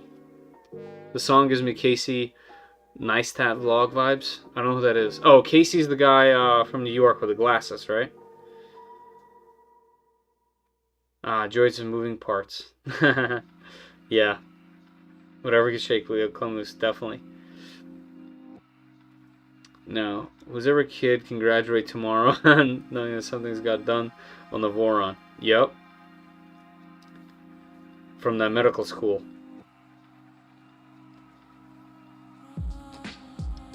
Yeah, this top here. Yeah, it looks like there's a little bit of wiggle here and there. Once this heats up a couple times, I'm sure this will be fine. This is all the way. This is all the way. Technically, these two don't need to be together really. The fan's pulling air from here and pushing it down, so this part isn't critical. And actually, on my KP3S with the afterburner on it, I also have a gap there as a thing. Well, that one also has a 50-15 mod on it, so it has a similar fan up top, and it's also ABS, and it has that as well.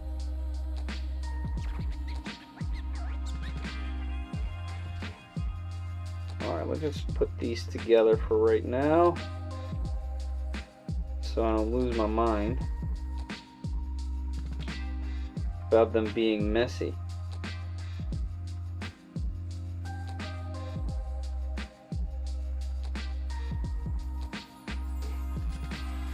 And this can kind of just get covered, which is nice. I'll show you guys this in a second from this view.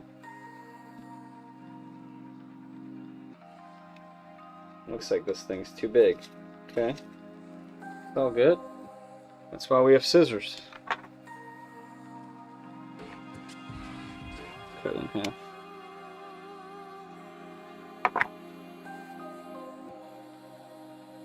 Let me get the other Allen key for that little screw. And I'll bring you guys around in a second.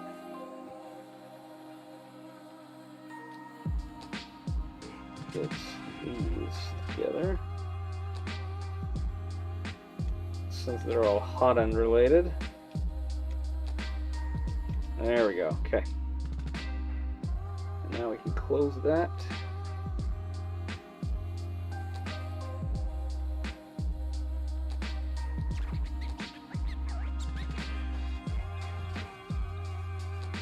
Close a little door. Stealth door. Nice. All right. Yeah. What time we got? 12. I got carried away. I went past 12. Boys and girls, ladies and gentlemen.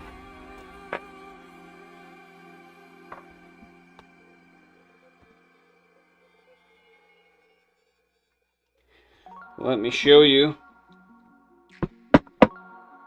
what we got. Ba-bam! Look at it. Look at it.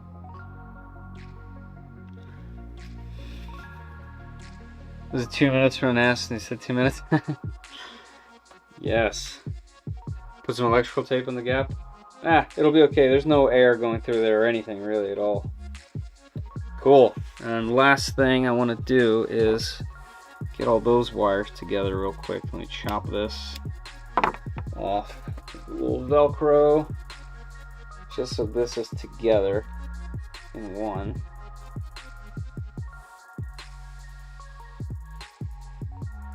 Yes. And that'll just go into the cable. We will clean that up. Whoo! Yes, it does need a logo on it. That would be cool. Right here, the LED logo.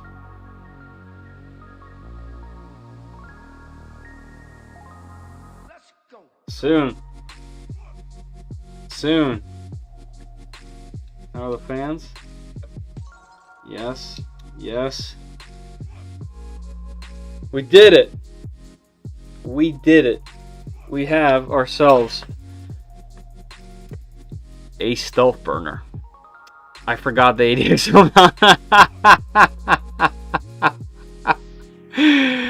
That's hilarious. After everything. Alright, should I find it? I don't think the kit came with one, by the way, but I have one. Did it? Let me look. Let me look.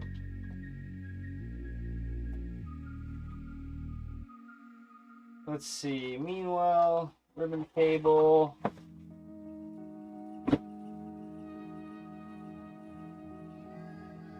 I don't think it came with one.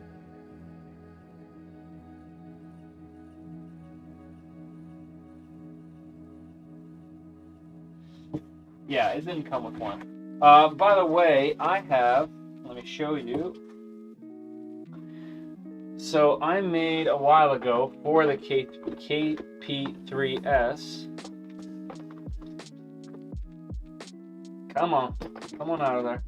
I made this with a Raspberry Pi. So this is not an 80XL, it's something similar that I kind of had to hack a little bit more.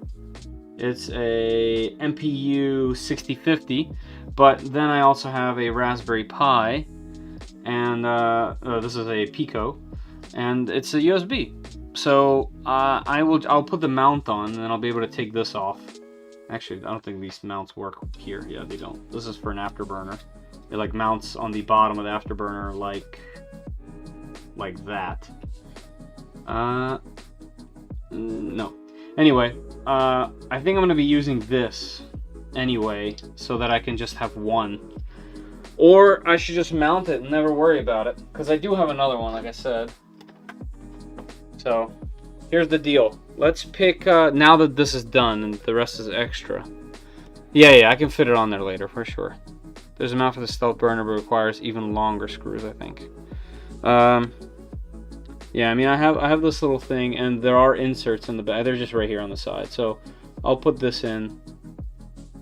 But it looks like it'll be just fine. Yeah, the mount's right here. There's a little zip tie holder for the wiring, so I'm probably just going to throw it on because I have an extra one.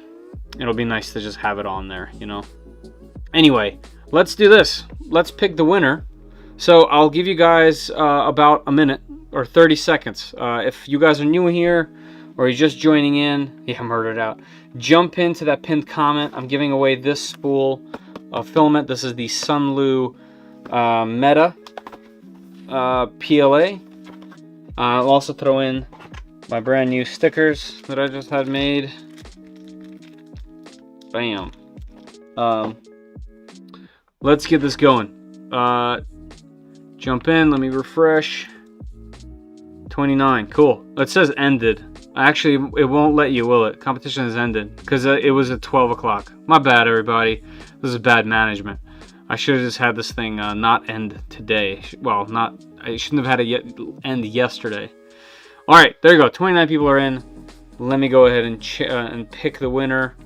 I believe I have to go on my end to pick winner, and it'll show up over there. Let's see. Winners. We're going to draw a winner. One winner. I'm going to hit draw. It says drawing. Let's see if it'll say who the winner is on this page. It does not. I don't want to blast your email, so hold on a second.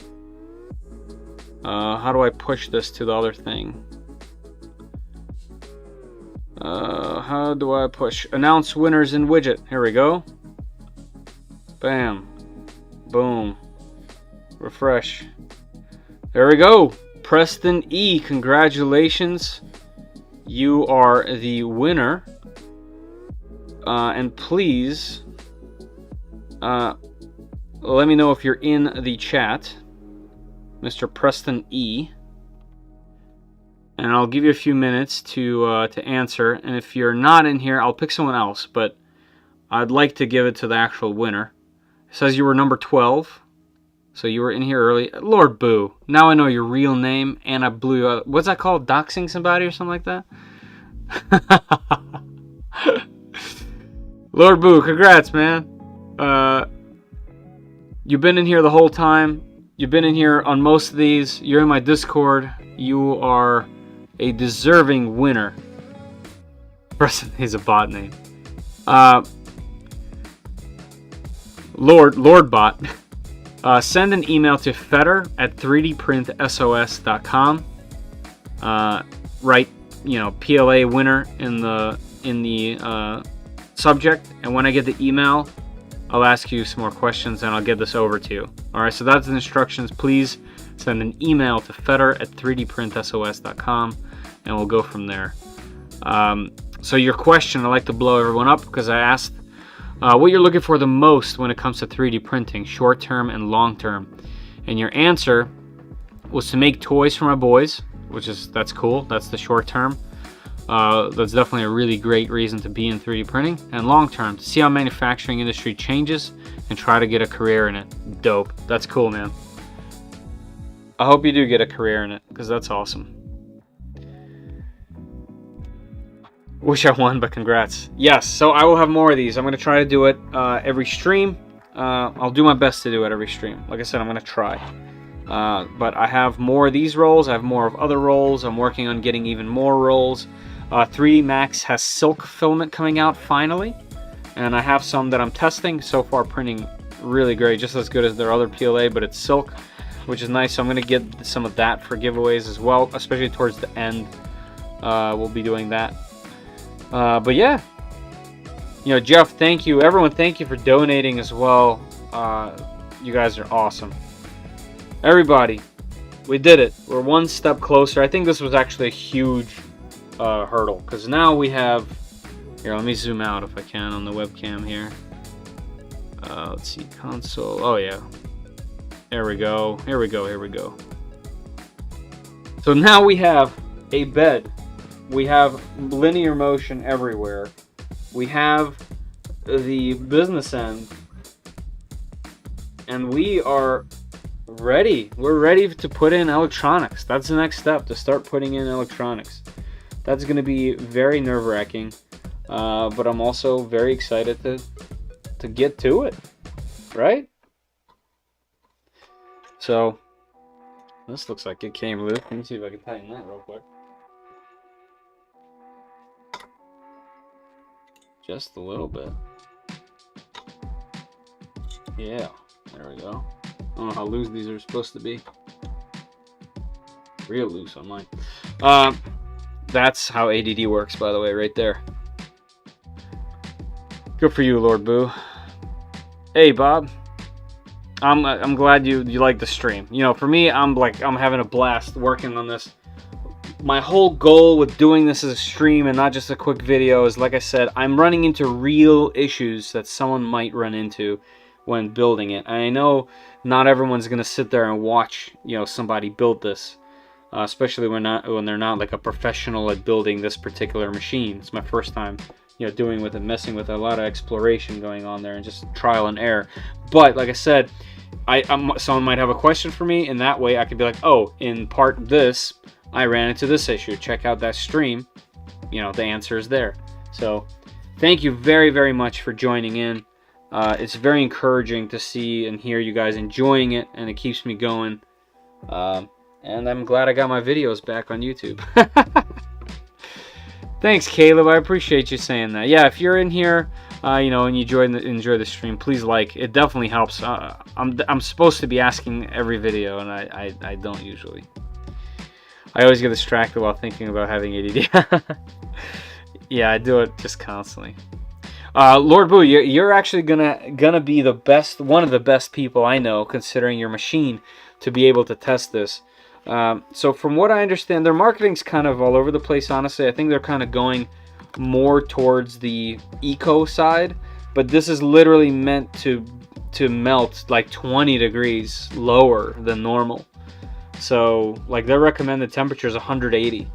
So this should be melting much faster. So I'm thinking it should flow much faster, and I have a feeling that's what they're using in the Creality. What's the ultra fast PLA or whatever it's called? They have like an ultra fast thing that they're doing. I think that's what's happening there too. It's this like lower temperature, almost like 3D pen PLA. So see you, Caleb. Thanks for being in here. How long did it take to print all the parts? A couple weeks. It's really not that many, and they're not big. So if you have a printer that can print a bunch of parts on a single plate, that's what I did. I filled my entire plate on the Chitty-Tech X Plus 3, and I printed everything rather quickly. But it took 2 full spools to print everything that I have. Cole, I don't have the next video date because I kind of have to play it by ear. So I talked to my wife about these streams. You know, I have to make sure she's 100% on board, because my kid doesn't go to bed yet, and I'm basically just ditching them to come down here, right? So essentially I said that Wednesday is a good because my kid has softball Tuesday and Thursday, so Wednesday is a perfect time for me to do these. So I will always say, hey, Wednesday I'm gonna do another stream. But if there's like a quiet night, or my wife's tired, just wants to go to bed type of thing, and my kids, you know, wants to go to bed, I'm just gonna run down here and do it. So I can't really schedule it like that. But Wednesdays are a definite, and then anywhere in between there, I'll do it as I have time. So unfortunately, I can't really have a date like that. If I was a full-time YouTuber, I would be able to, obviously, but I can't. I like seeing folks that aren't as experienced building Vorons like this. Thank you. And yeah, I've built 44 machines, but none of them have been a Voron. So I'm very excited to finally get the experience, and just my admiration for the design of these things has grown so much. These are amazing, amazing designs, and yeah, I'm just so much more interested in everything else that's there in this genre. I'm kind of interested to see what the other guys are doing, like the Cybor and Troodon. I think that's interesting too, that they're making these like even more easy to build kits. It's kind of cool. I never print below 215. Yeah, might have 7-minute bench. Yeah, you might. Yeah, if it requires less cooling, it can print lower temp. Have you thought about making clips shorts on issues you had to help others? Yeah, for sure. I'm gonna do that towards the end. Kind of like compile some of that stuff, because I'll end up doing another actual video to hopefully bring more people into the live streams. That hasn't really helped. Like, that wasn't really a very popular video at all. I think it was actually one of my least popular videos, was that recap that I'm building a Voron. I don't think anyone cares. I mean, not everyone. Obviously, you guys are in here. Family first. How old is my kid? She's 7. How'd you get into 3D printing? I got into 3D printing wanting to... Alright, so the start was one of my buddies had one for like years. He had like one of those tiny little enclosed boxes that was so horrible at printing. But even if you could get like a dice to print, it was like, you know, it was amazing to me. And I started getting into keyboards, and I ended up designing my own. And I wanted to see if I could 3D print one. So I was like, hey, let me check out 3D printers. And that's when the Ender 3 was announced. The Ender 3 was announced when I wanted to get into 3D printing, and I was blown away at how much more affordable they were. Like, the Ender 3 was so cheap in comparison to everything well before it, outside of the ANET. But no one wanted the ANET. They just had one because I was available. So I ordered it when it was released. I got, you know, one of the first gen Ender 3s. And then I worked on making my own little products here and there. I sold a bunch of 3D printed parts. So that's how I got into 3D printing, printing my own things that I wanted to make. I just found it amazing that I can come downstairs into my basement and manufacture my own, you know, plastic parts. And then I ended up spending countless spools on the actual 3D printer itself. And then ended up building my own custom 3D printer based on a Prusa, but trying to make it larger. I built a 300 by 300 version of a Prusa with 2020 extrusions. Yeah, and then the Aquila came out, and that's kind of when 3D printing really went to a whole different level. When the Aquila came out, it was cheaper and better than everything else in its price range by a lot. And that's when I took out my cell phone, and I made my first video. That was 2 years ago. But yeah, I've been printing for a little over 4 years, I guess 5 years, maybe somewhere there. I don't remember when the Ender 3 came out, but I got it when it came out.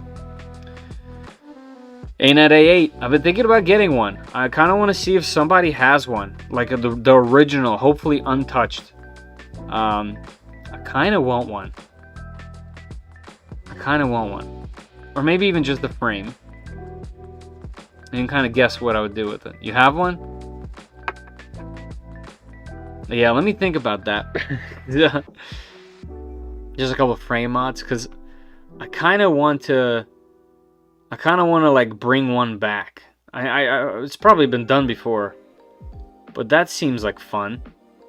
Not to use it as is. Like, I meant, like, make it modern. Like, put a nice board in there. Great hot end. But just keep it ANET A8, you know? I think that might be fun. And obviously power supply. Oh, okay, cool. Yeah, I had the ANET A8 Plus, but I hated it.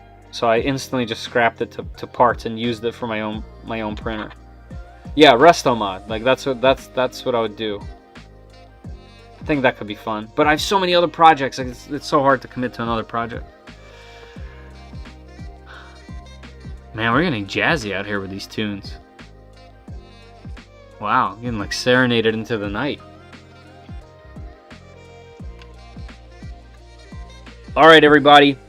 In the interest of keeping these things short, I'm still going to do a couple more things here. I'll hop into the Discord, maybe, and chill out in there for a little bit while I work on this until I actually go to sleep. But I'm going to go ahead and jump off of here. Thank you, everybody that's in here. Congratulations, Lord Boo. Send that email, and I'll get back to you probably tomorrow. And I'll get your address and shoot this thing over to you. Yeah. Can't thank everybody enough. I really appreciate everybody in here. Thank you. Glad you guys enjoyed it. Hopefully there's been some informative stuff in here for everybody. Or at least entertaining, right?